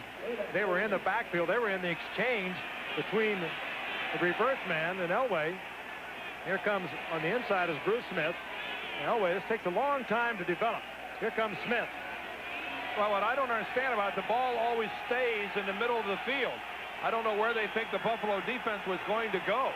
They're always going to be right around the ball. That was not a very pretty play. 3rd and 14, and not a very pretty snap, but Elway goes up to get it, and down he goes at the 49-yard line. Wayne Davis just signed by Buffalo, and Derek Burrows. Derek Burrows was the guy that ends up being in there. He comes right off the corner, and of course, talk about taking some chances and putting a little pressure when you've got defensive backs running around the backfield chasing the quarterback. Dan, this is kind of what you expect from the Bills defense. Again, the #1 defense in the AFC, and all of a sudden they put a little spark to it. Now, Elway was lucky he controlled this ball. Could have been a fumble right on the spot. Here comes Davis, and there is Burrows. Yep, Derek Burrows, Wayne Davis, a double corner blitz. And don't see that often. Broncos out of field goal range. Haran the punt. And the left-footed kicker tries to angle it to the near side, and the fair catch is made by Tucker inside his 10. 40-yard boot. Buffalo will have it for the first time in the second half. 12:08 to go in the third. 18-0 for Broncos. The Buffalo Bills, and you can see where they have started each of their possessions. Deep in their own territory. I have to look at that first one, though. The result, downs. That's where they went on 4th and short and didn't make it. And looking back on it, has that not really set the tone for the whole night? Sure has. You wonder if things would have been different if they'd have punted the ball away and pinned Denver deep in their own territory. They start from the 9 on 1st down. And there's nothing cooking in the middle for Thurman Thomas, and he is stopped there by Alfonso Carricker. That one, Kelly changed at the line of scrimmage. He'd like to change it again. Maybe he had a play call that was going to lose 5 yards. Get into that kind of mode, you're in the wrong field. Marv Levy in a state of disbelief, I'm sure. Home opener, 80,000 people expecting big things. Undefeated here all of last season and laying a colossal egg tonight. 2nd and 12. Kelly fires. The catch is made by Andre Reed. Takes it out to the 19-yard line, and that should be enough for a first down. Depending on the spot here, it's going to be very close. Very close. And it is enough. Kelly, as we said last week, pulled together the Bills in the fourth quarter, and because of the interception late in the game, with less than 4 minutes remaining, Nate Odoms picked it off, and then Kelly took the Bills in, and on the last play of the game, beat the Miami Dolphins by scampering in from the 2-yard line. From the 19-yard line, Kelly, and again, the catch is made by Reed, and Reed is out of bounds up near the 28-yard line. Dennis Smith running him out of bounds. So Reed shaken up here. That's his 8th catch to go with 6 last week. Already 14 receptions this year. He's dangling his left arm like either a shoulder or a pinched nerve or something. Frank, we know that feeling when you get that little burner, the way you drop your arm like that. And a look at Andre Reed as he goes out of bounds. Oh, there's the hit right on top of the shoulder. Boy, you can see that left arm immediately go limp. Took a blow right on the top of the shoulder pad. Just like you take a jolt of electricity. Flip Johnson replaces him. It's second down and a short 2. And Thomas gets across the 30 for the first down. With 10:40 to play, third quarter, 18-0 Denver. There's Reed. He's coming back. He'll go back onto the field, but he got that little elbow right on the point of the shoulder, and it tingles right down to the toes for just a matter of seconds. You have to make sure, first of all, that you haven't hurt something seriously. And this is the right way for Buffalo to go about it. I mean, just one first down at a time. They were in horrible field position, back against their own goal line, and just take it one first down at a time. 18 points is hardly insurmountable. To get greedy, though, would be dangerous. On 1st and 10, the catch is made by Johnson, and he pays the price.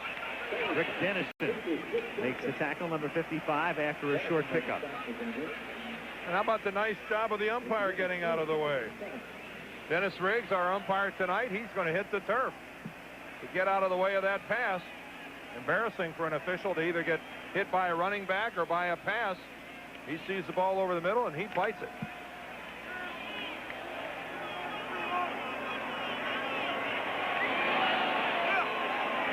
Second and 7.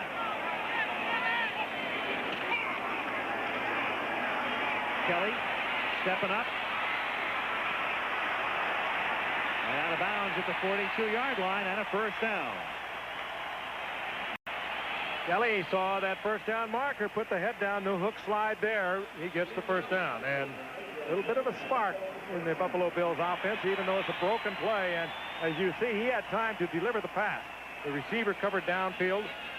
He looks over the sidelines, picks up that first down marker, and goes for it. And picks up a block from Larry Kinnebrew. It was really Kinnebrew screening it off that allowed Kelly to get enough yardage to move the sticks. And this has been a good drive so far. Reed back in the game.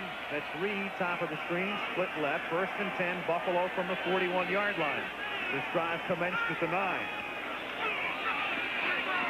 And not looking was Burkett, and thus it is picked off by Braxton, who ran one all the way back last week for a score against Kansas City. He's tackled by Kinnebrew. And Burkett, the intended receiver, never even turned around. And Jim Kelly headed right for Burkett and thought twice about it, and showed some maturity and pulled up and headed for the sidelines. Kelly expecting Burkett to run some sort of a turn back route, either a button hook and stop or a coming back to him, and Al's description of it is perfect.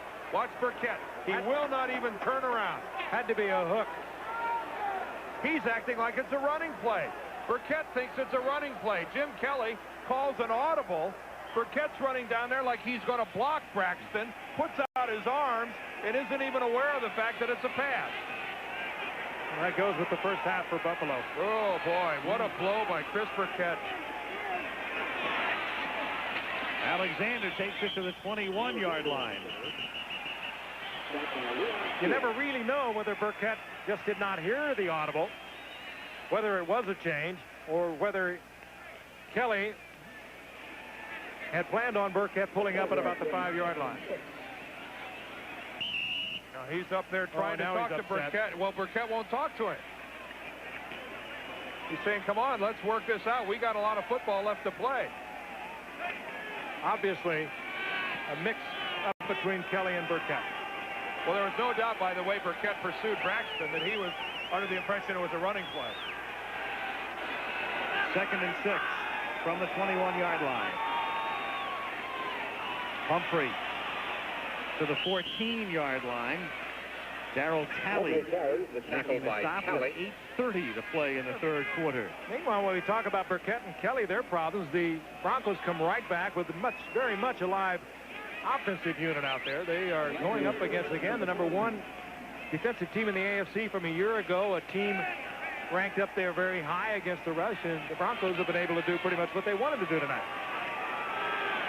I can't give enough credit to the front wall of the Broncos. They have really handled the front wall of Buffalo when they have to.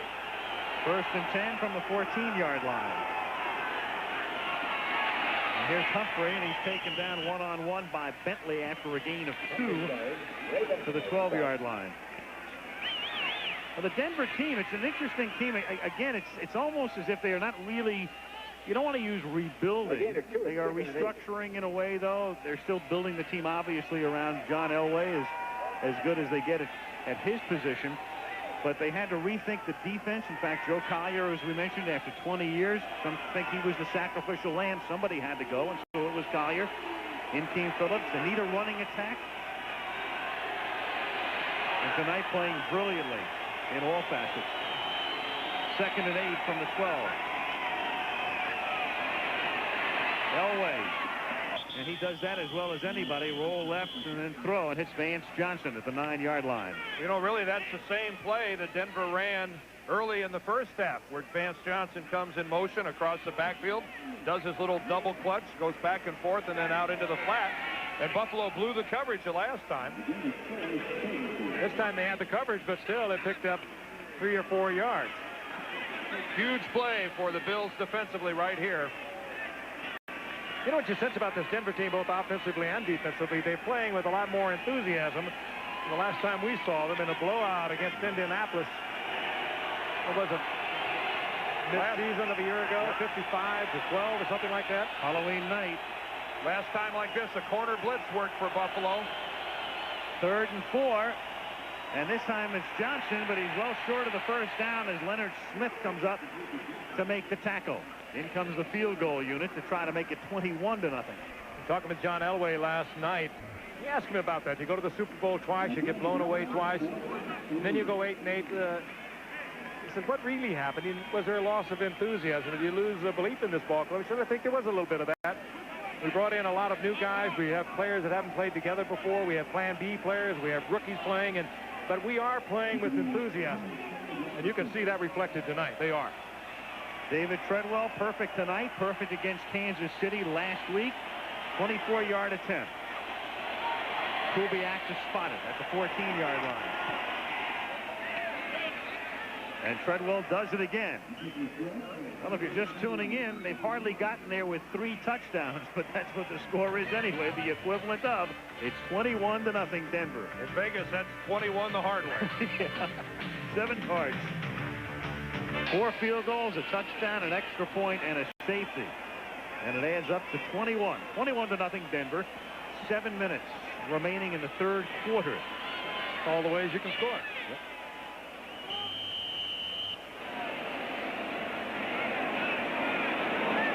And Treadwell's kick will come down to the 10-yard line into the arms of Harmon. And down he goes at the 22-yard line. The tackle is made by Steve Atwater. Well, let's update you on the voting. You saw the great kickoff returns in the history of Monday Night Football at halftime, and most of you think that Joe Washington's run back was the best on the rain-slicked turf at Foxborough. What a great night that was. He ran back a kickoff. He threw for a touchdown pass. He caught a touchdown pass and counted for about 270 yards of offense. Well, if you want to contest that, get on the telephone. On first down, the pass is high and out of bounds, intended for Burkett. You know, the crazy thing about that season, Washington that year had such a tremendous night. People think he scored a lot of touchdowns that season. He holds the NFL record for most carries in a year without scoring a touchdown, as Buffalo goes without a huddle. on 2nd and 10, and that's dropped up at the 27-yard line by Andre Reed. This is a situation where Jim Kelly now without a huddle calls his own plays. That time he took a break, looked over to the sideline for some advice, but in the final 2 drives against Miami, he called every single play. 3rd and 10, again without the huddle, and it's tipped, but there's a flag down. Tipped by Dennis Smith, but a marker down at the 40-yard line.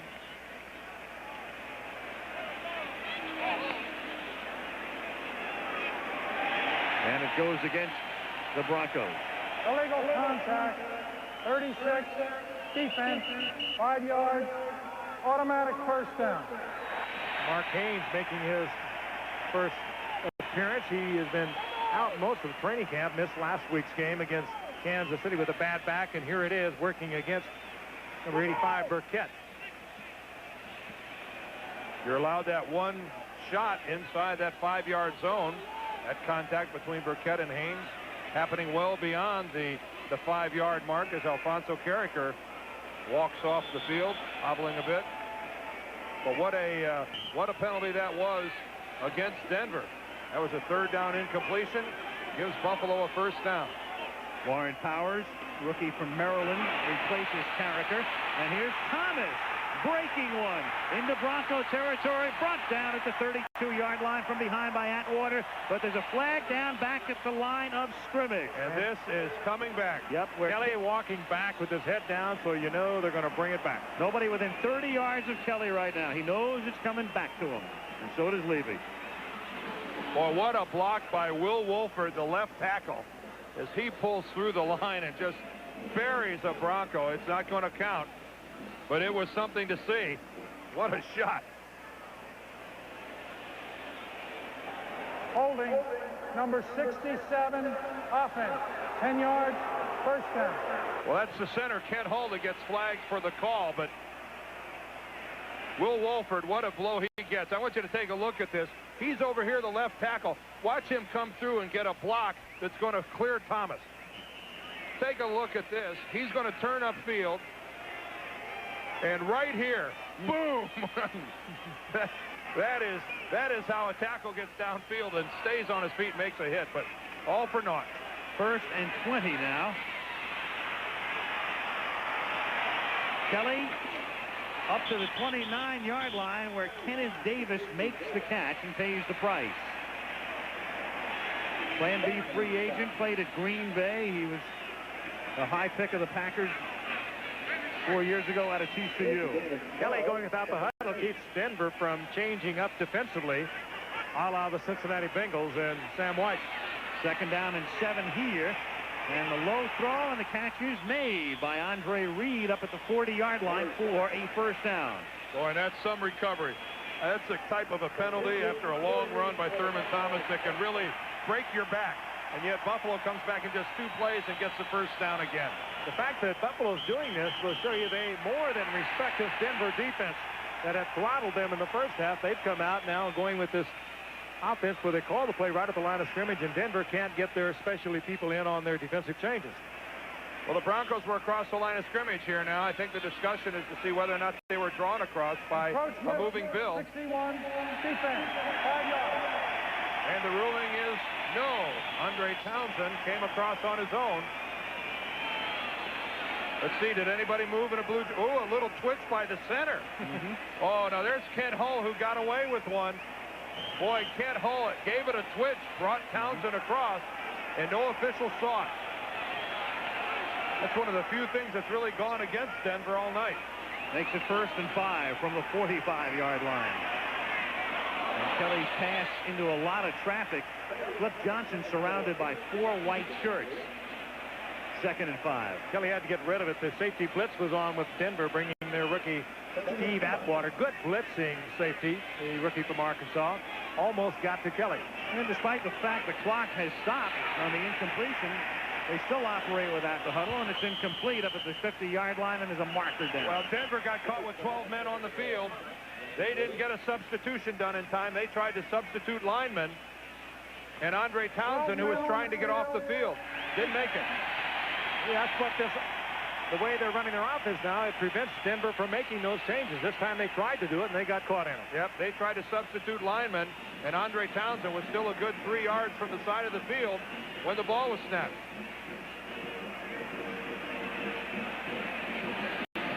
And even though his intent was to leave, he was still there.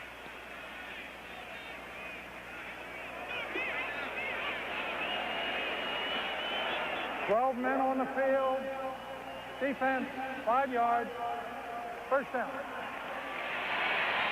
Funny, you think back to Buffalo, they were so concerned about the way the Bengals ran or were to run their offense in the championship game last year. And here are the Bills, and if you're just tuning in, this is not a 2-minute drill. This is a 20-minute drill. We have 5:07 to go in the third period. And the catch is not made by Burkett, who drops it at the 45-yard line. It would have been a first down. That's one of the few bad throws by Kelly. Burkett could have caught it, but it would have been a tough chance. Again, we'll take a quick look at it because the Bills once again going with the hurry-up offense. Well, Burkett's expecting that ball back to the inside. 2nd and 10, and Harmon is open at the 27-yard line to make the catch.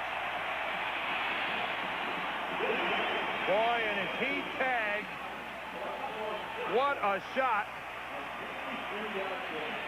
Kip Corrington comes in and just levels Ronnie Harmon. I have no idea how he held onto the ball. At the 27-yard line. Kelly has a wide open field in front of him. Inside the 10 and slides to the 7.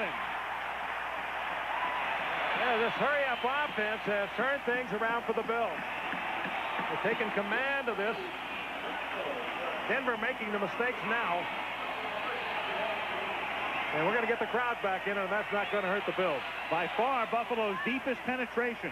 After a 21-yard pickup, here's Thomas taking it all the way down to the 1-yard line. Atwater and Corrington in on the tackle.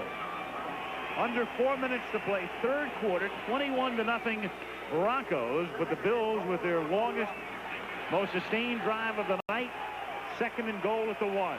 Now the Bills, of course, will huddle up. They'll get the short yardage offense onto the field. That gives Denver a chance to bring their big people out.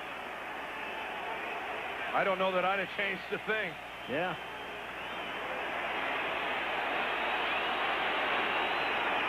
Kennebrew and Mueller are the backs, and this is Kennebrew walking into the end zone. Kennebrew almost hurt himself on the spike. He's having trouble staying on his feet. Yeah. Here's a guy who goes in for a score, doesn't get touched at all, and almost hurts himself trying to spike the ball. Larry, baby, it doesn't have to be that tough. Larry Shuffle. He may have put the Bills back on their feet, though. Let's take a look at it. Tremendous blocking on the left side of the line. A good lead block by Jamie Mueller. And here's Larry in the zone, and boy, this is when it really gets tough.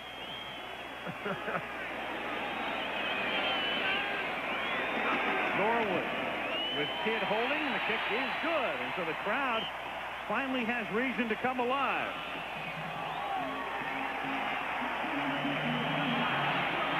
Different ball game, different football team with the Bills. Dramatic change, not only in tactic, but in emotion and in every part of the game.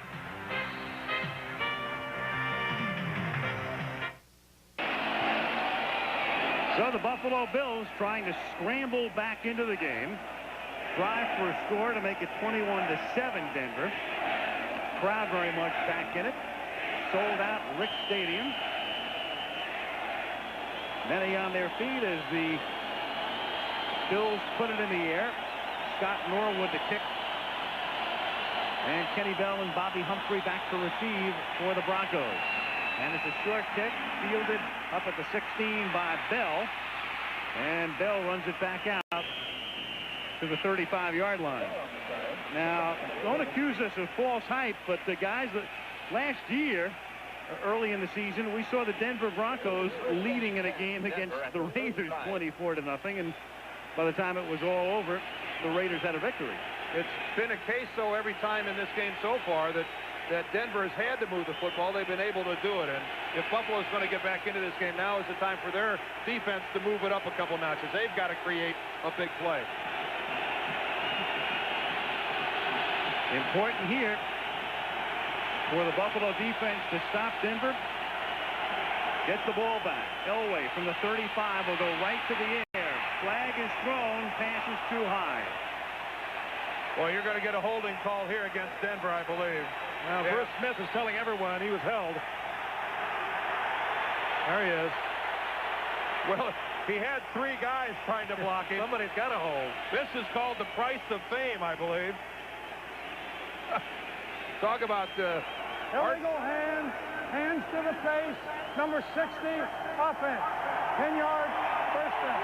Well, that's all coming in the same package. They're doing anything they can to keep Bruce Smith from burying Elway. He's been in their backfield all night. They give him a shot through the head. They could have called holding too. What a force he is. And in the last series, this Buffalo defense looked as though they had finally come to life.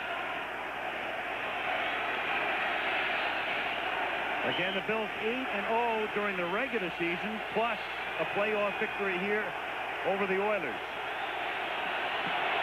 1st and 20. 3:08 to go, 3rd quarter. And Cornelius Bennett cheering the crowd on. He's trying to quiet them down, actually. The referee... He started going the other way. You're right. You are right. Yeah. Andre Previn Jr., huh? Elway. Way out of bounds. And Mark Jackson wanted a flag and won't get one for holding. Well, 80,000 were chanting defense, defense, and they got it. Elway had plenty of time, rolled out wide open, good coverage downfield. Well, watch the hit he takes from Darryl Talley. Right here, Talley had been running a good 20 yards when he hit Elway. And the Buffalo defense has clearly turned it up a notch or two. Now here's this hit at regular speed. Darryl Talley had been running for 20 yards, and he eased up at the last minute. He really cut Elway a break. It's a good way to look at it in slow motion, then again at full speed, and it puts it back into perspective, because it looked like Talley could have pulled up when in fact he did pull up. He just couldn't pull up altogether. Here comes a crowd warning. Crowd noise doesn't cease. The defensive team is subject to forfeiture of one of their remaining timeouts. Well, if it's ever going to work, it's going to work in Buffalo. These are decent, law-abiding citizens up here. It's a good thing there are no beer sales here tonight. I mean, otherwise, how would you understand subject to forfeiture? Well, that's a good point. This is going to be an excellent test. Remember, both officials, both coaches, Marv Levy and Dan Reeves, are in favor of this rule. Now, the key point here is the referee has not yet put his hand up in the air. He has not yet put his hand in the air. 2nd and 20. They get the play off, and it's Winder on the ground, and he runs right into the waiting arms of number 56, Darryl Talley. Well, now it's going to bring up a 3rd and long, and now we'll really see it. But keep in mind with this rule that until the referee puts his hand straight up in the air, he's not in a position to throw the flag. He's not going to take a timeout away. So when you look at this, you got to look at what's happening, but you got to look at the referee at the same time. And it's incumbent upon John Elway to run the play, or he could be penalized. That will. There's Bob McAway, our referee. See, he doesn't have that hand up yet. 3rd and 19 from the 26-yard line.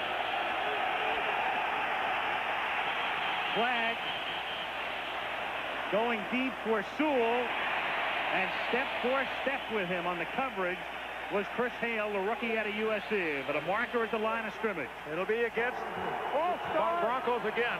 On the left tackle, no play.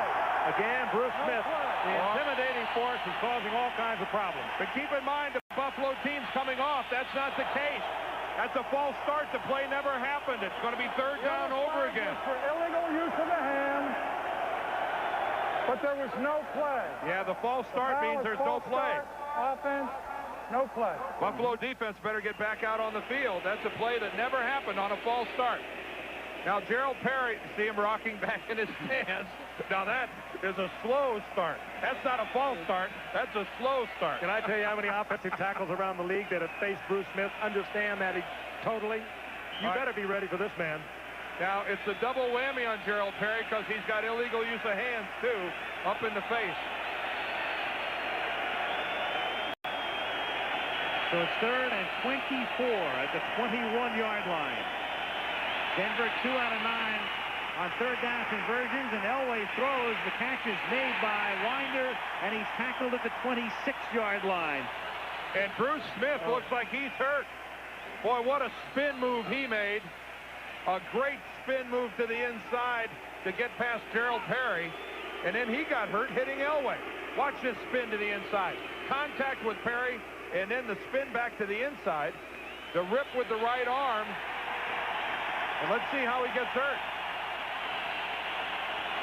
Well, he lands hard on his side. Pretty tough for a defensive end to admit he got hurt in a collision with a quarterback. That's a 280-pound man spinning out there like a halfback or a wide receiver. Oh, what a brilliant move. Brilliant. We saw him trying to mouth, "I'm okay." We'll find out. Horan to punt. Errol Tucker back to receive. Tucker stands in his own 30-yard line. The snapper is Keith Bishop. 1:40 to go in the third. High, not very deep kick, and a fair catch called for and made at the 34-yard line by Tucker. 39-yard boot. You know, this will go down. The Gerald Perry got beat on this move. But this is a move that beats just about any offensive tackle in the league. 1 minute you're blocking 290 pounds, the next minute you're blocking air. And Bruce Smith showing why he is clearly the AFC's greatest defensive lineman. And it is just an ongoing battle between he and Reggie White. Who's the king of the hill? And that Buffalo offensive team came out onto the field, into the huddle, up to the line of scrimmage before Denver defense was even set. They're ready to play. 1st and 10 from the 34-yard line, and there's a flag. Biggest number 24, Wyman Henderson, was wrapped around Andre Reed. Yeah, there's no doubt about that. Defensive pass interference, 24, first down. Yeah, I mean, it's just man-to-man coverage all the way with Henderson. He's locked up on Reed. There's Reed's break back to the inside, and can't come over the top like that. And again, the Bills are right up to the line of scrimmage. They're ready to go once again. Darn right, I'd stay that way the rest of the game. I think we'll see it. 1st and 10 from the 40-yard line. Kelly finds the open man, and it's Flip Johnson for a first down at the Bronco 46-yard line. Tyrone Braxton makes the tackle. I'll tell you something the Bills are going to get called for if they don't watch out is how far their offensive line is off the ball. That time, Howard Ballard was a yard off the ball. Look where he's lined up. You're supposed to be within a foot of the football. Right tackle, number 75. And the catch is made at the 36-yard line. Andre Reed making the catch, about 5 yards short of the first. If our friend Sam Weiss is watching this game, he has to be saying, well, it's taken you guys a long time to figure out what I've known for years. Boomer is sitting back smiling. Well, I don't know. I think they kind of enjoyed their little private gig they had going. But look at Ballard. This guy's a yard and a half off the ball. The 9-yard gain, 2nd and 1, and Kelly going for 6, and it's incomplete, intended for Reed. And Henderson back there with him. Now in the long pass, Denver will be able to make a change, although they only bring in one man. But it's kind of strange to watch Buffalo doing this with Ted Marchibrodo, the offensive coordinator, and, of course, Marv Levy, known as conservative coaches. Well, they should be. They tutored under George Allen, he was a very conservative offensive coach, and they were both with him at the Rams and later the Washington Redskins. He believed in don't turn it over yourself, don't hurt yourself, and great defense, and that's what Buffalo has been up until tonight. Kennebrew and Mueller, the two studs in the backfield, back of Kelly, and this is Mueller fighting for the first down and getting it inside the 35-yard line. Kennebrew at about 260 and Mueller at about 230 behind Kelly that time. Well, on Kennebrew's touchdown, it was Mueller with the lead block. This time it's Kennebrew attempting the lead block. Mecklenburg left his feet a little early. That is a full house backfield. On 1st and 10 from the 34, it is almost intercepted by Randy Robbins. The attempt to Ronnie Harmon, who was playing out of the wide receiver spot, and a pass that Kelly should not have thrown. Well, you know what? He got hit right when he delivered the ball. Warren Powers, number 91, came in. Boy, did he hit Kelly, and I don't know if he caught him right in the act of throwing, but I think it had a lot to do with the poor pass. 2nd and 10.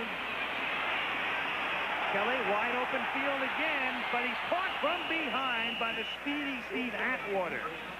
And Kelly comes away limping. As the period comes to a climax, and that will be the final play of the 3rd quarter. And that's a break for Buffalo. This is the end of the quarter. Going to give Kelly a chance to rest. Bills get back in it after 3. The Broncos lead it 21-7 and will return to Monday Night Football after this message from our ABC station. Kelly will need a lot of ice bags in the morning. He's hurting all over. 30th year in professional football. Largest deficit that they've overcome, 21-0. 2 years ago at Miami, won in an OT. Here, they were down 21-0. It is now 21-7. We start the 4th period. It is 3rd down and 3 for the Bills. Seeking the 1st down. They've got it at the 19-yard line. Burkett makes the catch. He's tackled by Braxton. And the magic all started when Buffalo went to a no-huddle offense. Magic might have started at halftime when there was a lot of chewing going on in that locker room. Yeah, but it's now my 11 against your 11. That was Burkett's first catch of the night on 1st and 10 from the 20. Kelly going for Harmon in the end zone. Touchdown.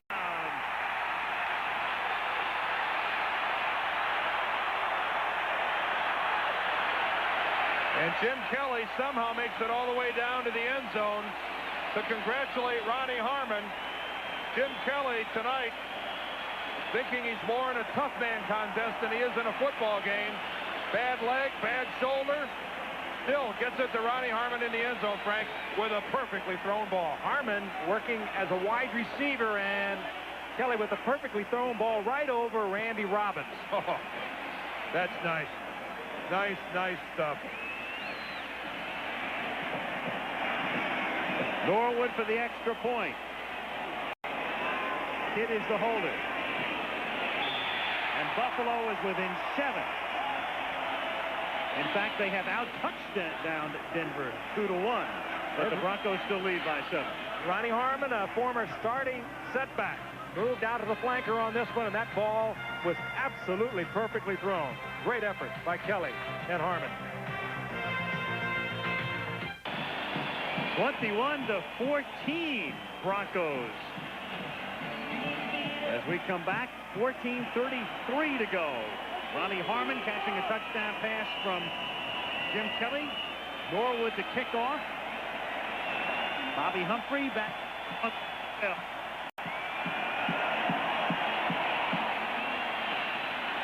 Kenny Bell from the 4-yard line. Uh-oh. Now past the 20, spun down, flag down at the 25-yard line. Well, everything earlier that went Denver's way now appears to, the monkey has jumped back because now everything is going against Denver. As they'll now start from closer to their end zone than any place else. It's a different football team, this Buffalo Bills, than the one we watched in the first half. In every way. Holding number 59 on the return. 10 yards. 1st and 10. Tim Lucas. Again, that touchdown pass, Kelly to Ronnie Harmon. And when you think about it, well, maybe 13 weeks from now, this could be the difference. Maybe to going into the playoffs, maybe all the way to a Super Bowl. And The Bills would have had to settle for a field goal attempt or going on 4th down had they not had that perfect pass. And we all understand this one. I guess they're talking about that inch of snow that Denver had earlier this week, huh? Oh, yeah. And your frozen Gatorade. There's Winder for a gain of 3 up to the 17. He stopped by Darryl Talley. Well, think about it. Yesterday, the Eagles trailed 20-0 and beat Washington. The Packers trailed 24-7 and beat New Orleans. The Falcons trailed 21-10 and beat Dallas. And the Giants trailed 14-3 and beat Detroit. And here are the Bills, who trailed 21-0, and then last week, the stunning comeback miracle win against Miami, trying to do it again.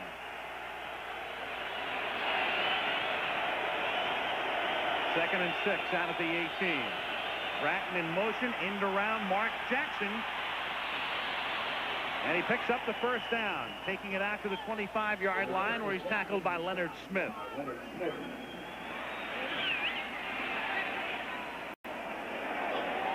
Darryl Talley is the linebacker to that side. You would think that it would be his responsibility to watch for that reverse coming around. He got pinned back to the inside along with Bruce Smith.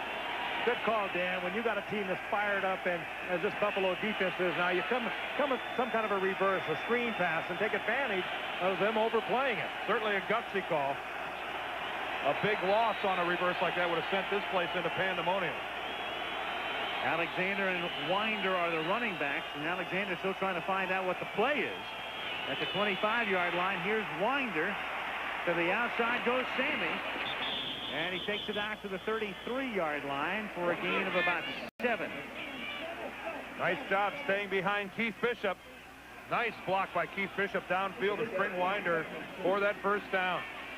Next week, Riverfront Stadium, Cincinnati will be the site. The Bengals are 1-1, and the Browns under Bud Carson with 89 points in 2 games. Beat the Jets yesterday. Routed Pittsburgh in the opener. Just think, had he been an offensive coach. Yeah, right. 2nd and 3 with Jackson in motion. And here's Winder again, and he picks up the first down as he takes it out to the 39-yard line. He's tackled by Darryl Talley, and we have 12 minutes to go. Hey, this is tough moving on the part of Denver. They're showing a little something right here. They're taking on a team that's really fired up, and their linemen are blowing out. They're doing it on the ground, and they're moving the clock along, and they've picked up their 2nd consecutive first down on a very important series. They're doing what they've been doing a lot tonight, and that's controlling the line of scrimmage. This has been just an outstanding performance by the Broncos front wall. 1st and 10 from the 38. Sammy Winder to the 42. You know, in a way, Winder on this drive, this is like his career. Unspectacular, but very steady. We mentioned before, again, he's never averaged 4 yards a carry, and yet here he is, and they just can't dislodge him from the starting lineup. Got a player shaken up down on the field. That's one of the Buffalo Bills. This is not the time to speculate. I can see it starts with a number 5. It's either Conlon or Bentley, one or the other, I would think.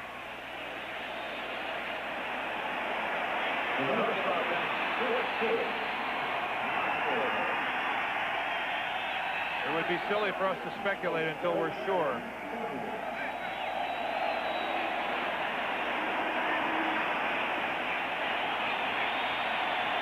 I think it's Shane Conlon. Yeah, there it's a 5 and the 8. That's Shane Conlon, their Pro Bowl ball player down on the field. That's Keith Bishop, the guard, coming around. Oh, I don't even want to see it. Nope, there is a damaged left knee, and we will have to wait and see how badly it's hurt.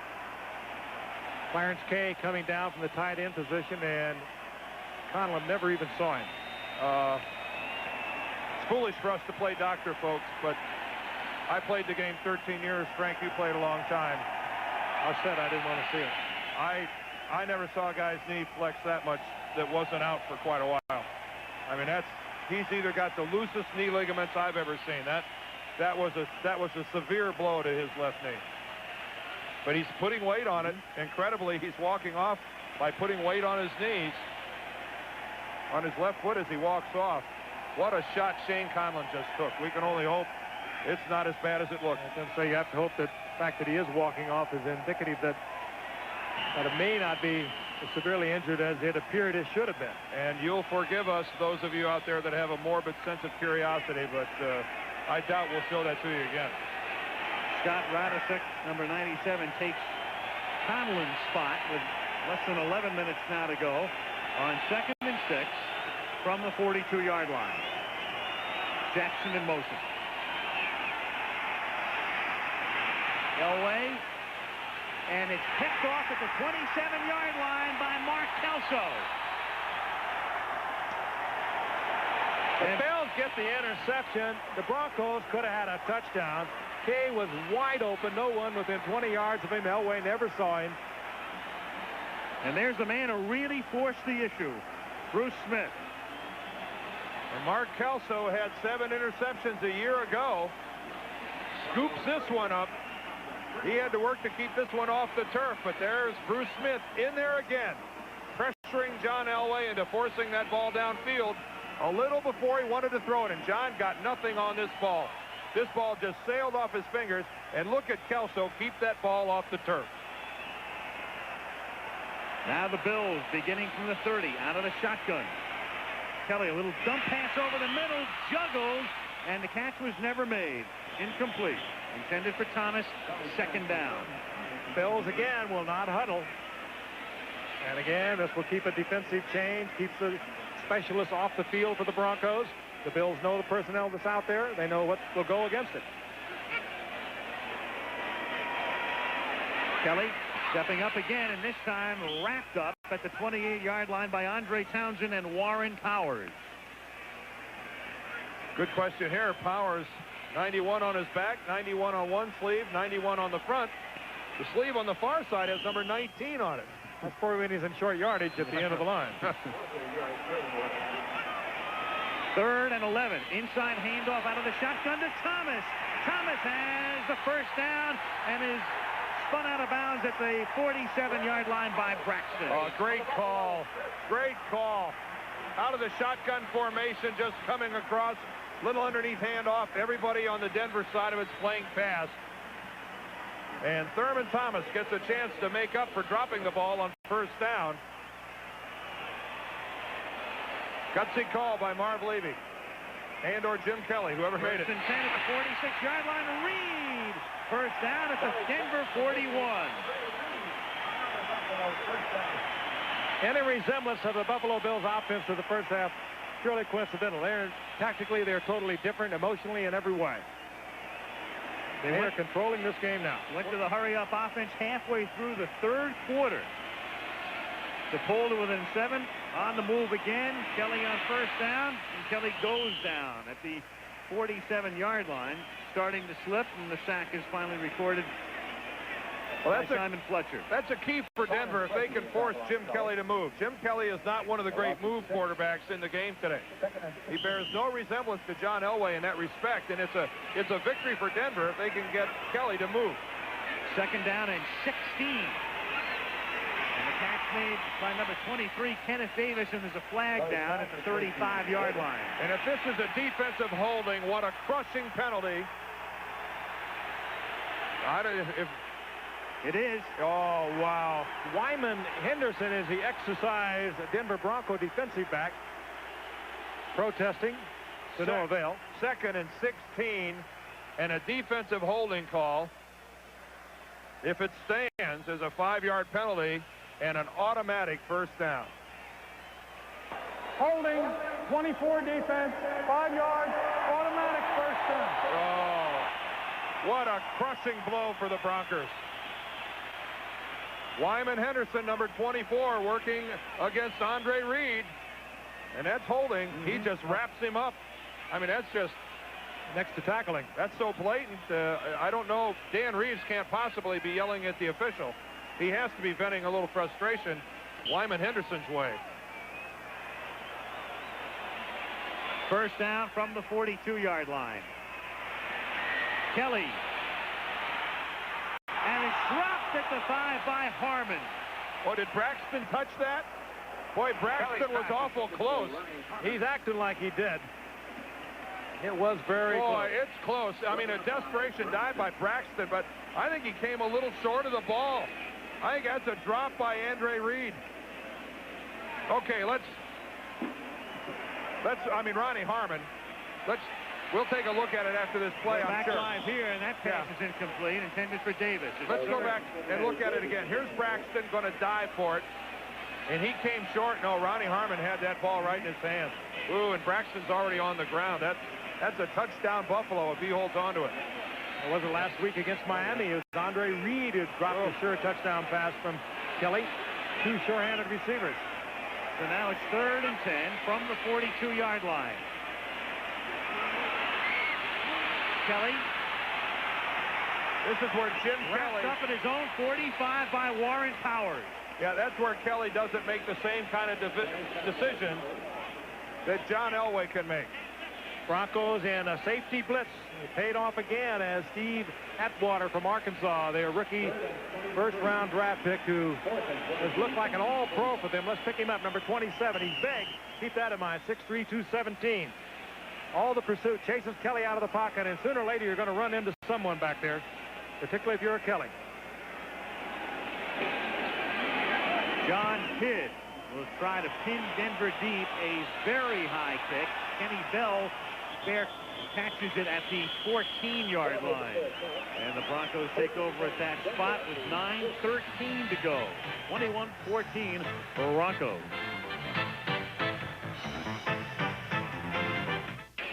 Al Michaels, Frank Gifford, Dan Dierdorf in Buffalo, where the Denver Broncos have the lead 21-14 and have the ball at their own 14-yard line with 9:13 to play in the 4th period. Goodyear Blimp looking down into jam-packed Rich Stadium, and nobody's left. Sold out, 80,000 plus looking on tonight from the 14-yard line. The Broncos with Elway. Handing the ball to Winder. And Winder stepping out of bounds at the 15. Update you on baseball now. Big one in the National League at Wrigley Field. Among other things, Mitch Williams, the relief pitcher, hits a home run. Cubs beat the Mets. Pirates win. Cardinals beat Montreal. And the Cubs still lead the Cardinals by 5. Mets are now 6.5 games back. In the American League, Oakland, after the lost weekend in Boston, rebounds to beat Cleveland. Toronto loses. Kansas City loses. And the Angels win. Baltimore off tonight. Picks up a half game. They're back by 2 in the East. And Elway here is going to take a timeout. Buffalo has had to make an adjustment because of the knee injury to Shane Conlon. Scott Radisek is now playing inside. He's had experience playing on the inside when something has either happened to Bentley or Conlon before. So Scott Radisek has had to replace Shane Conlon on the inside. That time it was Melvin Bratton, the celebrated rookie from Miami, who's in the offensive backfield now for the Denver Broncos, who obviously had gone in motion the wrong way. Elway took one look at him, looked at the 30-second clock. He knew he was never going to get it straightened out, so he had to use a timeout. Marv Levy just went over the bench to pat Shane Conlon on the head and say, we're going to try to win this thing without you. But what a loss to the Buffalo Bills, even in the latter stages of this ball game. If this guy is lost to them for any period of time, it's going to be a tough blow to them. Took a terrible shot to the left knee. Just a brutal shot. One of the best around. He was a good one on the outside, and when Bennett arrived at Buffalo, he moved inside and became all-pro there. 2nd and 9 from the 15-yard line. Winder back at the 11. He is tackled by Ray Bentley and Leon Shields.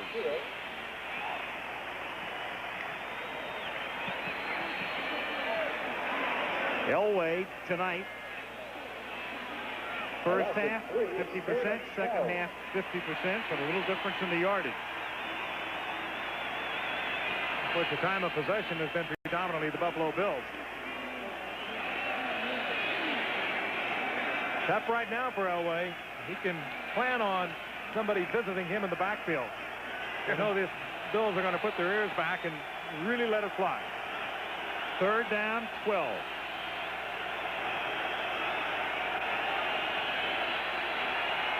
Corner blitz again. Comes Burrows. Elway throws, and he finds the open man, and it's Johnson, and a big, big, big first down out at the 38-yard line. I'll tell you, John Elway is a little bit of everything. We got a Bill hurt, Frank, back Bill at is the hurt 3-yard line. For Elway just to get that off. It was Derek Burrows, you pointed out, Dan. It was a corner blitz, and Burrows was one of them. He got inside, and Elway spun to the outside. He came out to get Elway, but John Elway knows right here. He looks back inside. He knows he's going to get just hammered when he releases this ball. But his full concentration is on Vance Johnson now. He's an athlete with a great arm, but also he's a pretty gutsy guy, too. You can see Burrows actually was shaken up when he got hit by his own teammate, Leonard Smith. John Elway, talking to Walt Corey, the defensive coordinator of the Bills before the game. We were talking about the things that Elway does. And Corey brought up this point, which people have known for a long time. And there again, you see Burrows take that shot from Smith. Nobody has ever been able to run to their left, being a right-handed quarterback, and set and throw the ball as well as this guy. And there was just a beautiful illustration of it right there.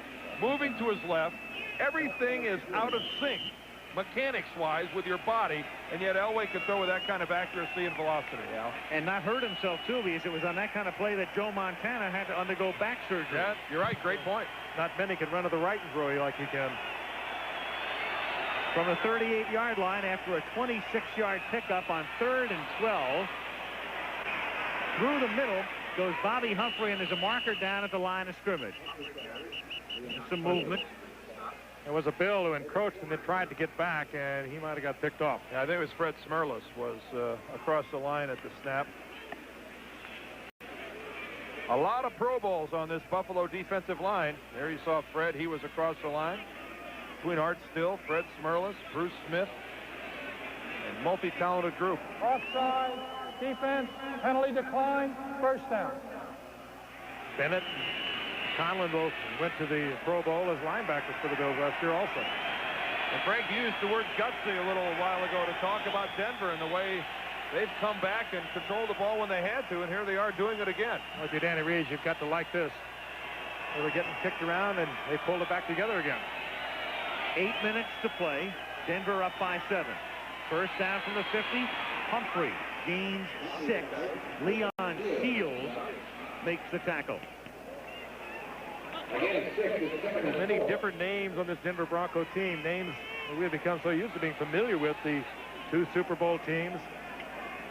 And now you have Humphrey, of course, a great name out of collegiate football, but Alexander, Bratton.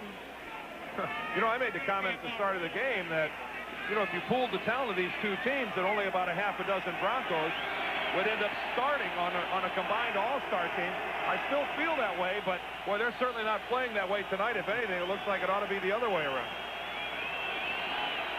2nd and 4 from the 44. I guess that's what makes this game a little fun, huh? Wouldn't be worth it otherwise. Sammy Winder. You know, it's funny, too, because, I mean, the Broncos coming in here really singing the blues, figuring, as you say, that they can't match up talent-wise. They can't play on Monday night on the road. They can't play on artificial turf. All of these problems, and here they are on top by 7. There's no way they're going to be able to run the ball against Buffalo. The only way they're going to win it is if John Elway has a fantastic night. Right. And yet, what's happening? They're really moving the ball quite effectively on the ground against Buffalo. They didn't know all that stuff. 3rd down and a long yard.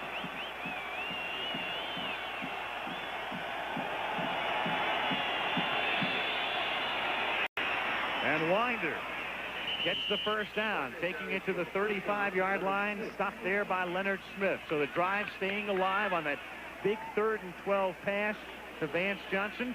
And the Broncos have moved it down to the 35, not only moving it, but moving that clock. 6:10 to go. Danny Reeves calling the plays into John Elway from the sideline. Take a look at Fred Smirlis right here. I want you to watch Karts and Keith Bishop and watch what they do in the middle here. There's Smirlis. They go into number 97. And take a look at where they put Radisak. I mean, they put Radisak all the way back 5 yards off the line of scrimmage. Ooh.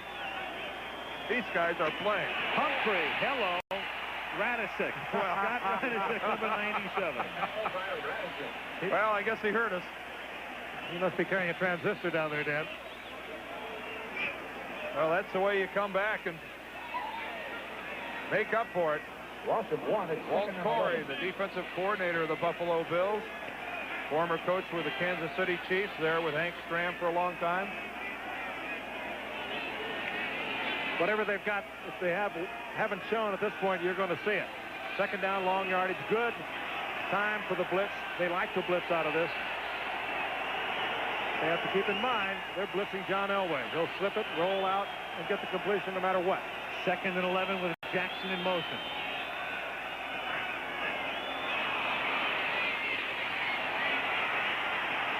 Elway scrambling. A lot of room now. And the first down. And still inbounds. And Elway to the 5-yard line. And how in the world do you defend that? That's in their playbook. A man of moderate athletic ability, wouldn't you say? Is that vintage Elway? Here comes the blitz. You knew it was going to come. It's a great down to do it. They bring the safety blitz. No receiver open. Step back into the pocket. Now it just becomes pure great athleticism. Well, Talley missed him upstairs. Bentley missed him upstairs. Derek Burrows. Everybody in on this thing. And John Elway, not taking the easy way out, stays in bounds and gets it all the way down right at the 5-yard line. 31-yard gain.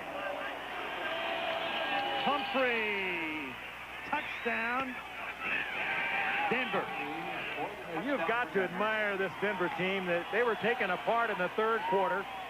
It looked as though they were going to fold up. They put it back together defensively and offensively. They have also got it back together, and we've just been told that's the longest run of Elway's career in regular season play, and you won't see many better ones. Look at this control up front by the Bronco offensive line. I mean, they just eradicated the Bills' defensive front. If I'm Dan Reeves and I start handing out game balls, I carry obviously one into that room with John Elway's name on it, but the next 5 get handed out to those 5 guys across the front. Perry, Bishop, Karts, Doriga, and Lanier. They have really played a ball game tonight.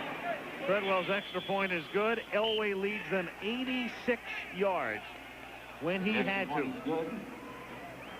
31-yard run. Humphrey moves over from the 5, and the Broncos now lead 28-14. What a ball player he is. You run out of superlatives, don't you? Yeah. What was the bigger play of the game? Gary Kubiak in the first half controlling the low snap on an extra point, or John Elway in that scramble? John Elway on 3rd and 12 hitting Vance Johnson. From the 12-yard line, Ronnie Harmon takes it out to the 29-yard line. This is one of those things, just watch it and enjoy it. You know, a little music to put under this? Yeah. What would it be? A little, something classical. A little... Whatever it was, it would have to be regal. What's that? That's a defensive back that missed. It would be music for royalty. Music for royalty, because that's what number 7 is.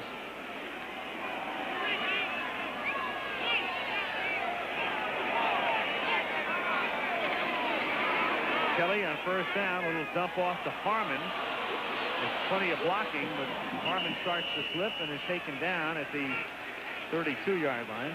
Corrington making the tackle. 3.5 to go. Bills have all of their timeouts remaining. That's where somebody for Buffalo needs to make a big play. They need to break a couple of tackles. 3-man rush, 2nd and 6. And Kelly will run out of bounds for a first down up at the 45-yard line with 3:14. You have that much.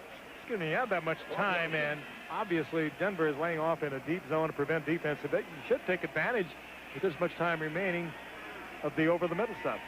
Well, Frank's Trojans will be hosting Ohio State in our day part of the doubleheader. College football this Saturday. As Kelly on first down hits Thurman Thomas at the 47 of Denver. And then primetime college football on Saturday as well, where Dan's Wolverines, and there's your man, Bo, taking on the Bruins of UCLA. A couple of Big Ten, Pac-10 matchups there, huh? I think they've worked on their special teams. The big boys on the big boys. Oh, you think so? I'd like to be a member of the Michigan kickoff coverage team. How many live kickoffs do you figure they'll cover this week? I'll be transferring to LSU. And meanwhile, Buffalo is moving right along. First down on the catch by Andre Reed from the 36-yard line. See, this is what they'll give you, and you've got to take it because you still have enough time to do it. And Reed makes another catch at the 26-yard line. That is close to a first down, and in fact is at the 25. Don't file this one away yet. Nope. Again, three-man rush. Kelly being pursued. Kelly throwing and picked off at the 7-yard line by Wyman Henderson. And that will wrap it up for the Broncos. Well, that's the difference between a Jim Kelly and a John Elway. That's a pass that Jim, I think, underestimated the coverage by Denver. They had short coverage on his receiver. They had him deep. And it's easy for us to say that Jim Kelly would have been better served to launch that one up into the stands. But he knows it. Denver had this defense. You see there's Henderson working underneath. Another Bronco back deep. And Henderson played that well. He kept track of his receiver, and once he looked up and saw the receiver was looking for the ball, that's when he looked for the ball. Well, and he didn't have the pressure of having to cover the receiver man on man because he had the coverage back deep. So he's allowed to just play soft and read the quarterback. From the 32, this will take us to the 2-minute warning. In essence, a free timeout for Buffalo with their full complement remaining, and they'll have to take them on defense. And Winder takes it out to the 36-yard line. So there's your 2-minute warning, and there's also a marker as well. And on this early Tuesday morning at about 25 past midnight, they begin to file out of Rich Stadium.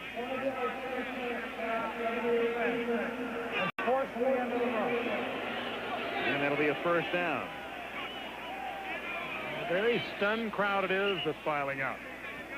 Well, they haven't seen the Bills lose here since 1987. 1:59 to play, and the Broncos have a 2-touchdown cushion. Hope they don't halftime solicitation of your choice as to who offered the best kickoff return on Monday Night Football. Joe Washington, the mayor of kickoff returns. Well, I think the weather was clearly in his favor tonight. Looking at that soaked field. Here with 1:59 to go, Sammy Winder takes it out to the 45-yard line, and Buffalo will have to take a timeout. Again, they have 3 timeouts. Well, left a ticket for Kathy Lee. What about Junior? Well, they should have left a ticket and a half. You're right. At what age? Or a ticket and a third. At what age do you have to start paying for an extra ticket? Andre Reed, he's at another fine night. Tied the club record. Set by Greg Bell, who, of course, went to the Rams through Indianapolis in that Dickerson deal. The deal that appears to have helped everybody. There's nobody complaining. Rams love it with all of their draft choices. Indianapolis obviously happy with Dickerson. And Cornelius Bennett coming over here. You know, more than anything, I think Danny Reeves has to be happy with the way his team came back after that third quarter. Now, you mentioned at halftime, or right after halftime, Al, that we saw them down 24-0 to the Raiders a year ago, and they folded up and lost that game, and this was a situation very similar. They just pulled it back together again and have played superb football. Well, the one thing about tonight, I don't think you draw any conclusions that Buffalo is any less of a team than we thought they were, but boy, I think Denver is the team that really came out of tonight maybe finding something out about themselves. Definitely. I mean, last year at times they appeared to be a very listless, lifeless team, and they have been anything but so far here early in 1989. Good-looking ball club that has played with a great deal of spirit, and that man right there, I think, gets a ton of credit. Denver and Cleveland will be the only unbeaten teams in the AFC, and we tell you the executive producer of Monday Night Football is Jeffrey Mason. And Monday Night Football produced by the Wolfman, Ken Wolf, directed by Craig Janoff, our technical director, Joe Shabo, associate director, Ben Harvey, Rob Biner, halftime associate producer, and our assistants to the producer, Jeff Kibler and Rick Abbott. Steve Hurd, our director of information, and up in the booth, George Hill with the stats. Malibu Kelly Hayes, our illustrious spotter. Marv Levy, you said it wouldn't be any less a team, but when you think of a team, as I think you and I both agree, Dan, it's going to be a team that's going to be without Shane Conlon for some time, and when you play without a Shane Conlon, your defense is going to suffer. We just hope it's not too bad and it's not too long. 2nd and 9 as Sammy Winder moves to the outside and is taken down, and now the Bills can use their final timeout. Our operations managers, Arthur Badegi and Tony Versley and Dennis Zabo. Telecommunications manager, Lee Kalinsky. Halftime assistant to the producer, Susan Heffernan. Well, next week, it's on to Cincinnati. Was you ever in Cincinnati? I have been in Cincinnati many times. What are you talking about, a kid from Ohio? How have I never been in Cincinnati? I'm going out a little early. It's a little time, and it's Reggie Williams. He's getting himself pulled back together again. Been a tough going for him in the early part of the year. The appendectomy now after the knee arthroscope. Are you going to spend quality time with Reggie? Quality time.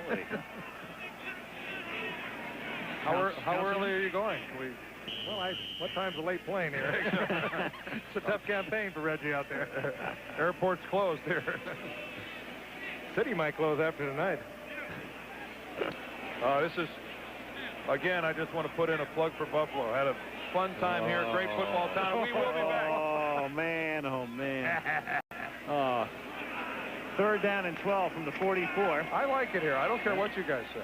4th down. I was walking down the street today. Honest to goodness, the 2 policemen are standing there. Cop, he's laughing. He says, "Hey, Al, be good to us, or I'm gonna arrest you." I said, "Hey, come on." I said, "I got Deerdorf out there to protect me." He said, "He's already in jail." I have been much maligned. I think overall that they have looked on it with amusement. It's a proud city. This is a city that has struggled back over the last decade from a lot of economic problems, and you see new buildings going up all over the place. Fun people. I've sat around downtown, had a couple of hot dogs at the city square, Washington Square. How about that ballpark? Brought around. How about, what is it, Pilot Field? Pilot Field, yeah. Minor league Bisons. They've drawn over 1 million 2 years in a row. Is that not a classic, though? Right in the middle of the city, where it belongs. Fabulous. Look, I'd not seen it till we were here this weekend, and it can be expanded to about 40,000. Buffalo hopeful of getting Major League Baseball someday. I'm sure the Buffalo Chamber of Commerce will appreciate our saving our comments until we had our largest audience of the evening. Yeah, but think of it this way. It's 9:30 on the Pacific Coast, so we're still in prime time. As long as you're not doing local news.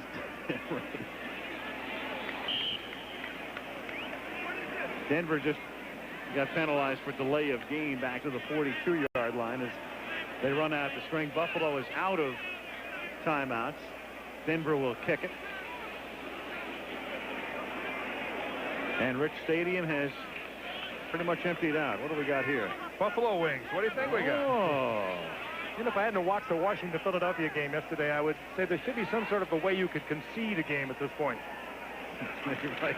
I'd like to concede my diet to about 2 bowls of those wings. Moran's kick is a beauty, fielded by Flip Johnson back at the 5, and he is dropped at the 12-yard line with a little more than a half a minute to play. 53-yard kick by Horan. Bills next Sunday are going to be at Houston.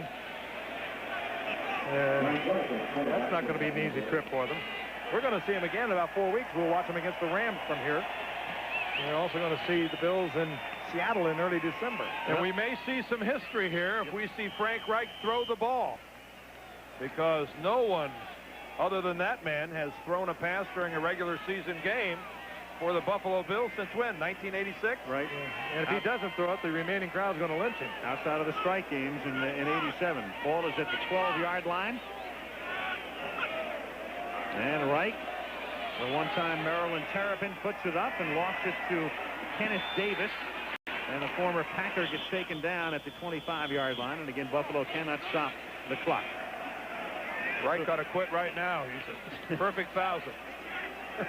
So Denver will be on top in the AFC West. They will host the LA Raiders at Mile High. And Buffalo 1-1. Only Cleveland and Denver unbeaten in the AFC. There are 6 NFC teams that are unbeaten. Here's Davis. And the game will end on this play, which will look good on the stat sheet for Kenneth Davis and Frank Reich. Now he really ought to quit. John Elway. Final score, Denver 28. Had it when he needed it. Gets a hug there from Pat Bowlen with him. Owner of on the his face. Broncos. And it'll be a happy flight home for Denver after victories against Kansas City and Buffalo. And so Denver, for only the 2nd time in the history of this package, wins on the road on a Monday night. And Buffalo loses its first home game since 1987. Again, the final score is Denver 28 and Buffalo 14. Al Michaels, Frank Gifford, Dan Deerdorf saying good night from Rick Stadium in Orchard Park, New York, with a reminder. Winning the toss and will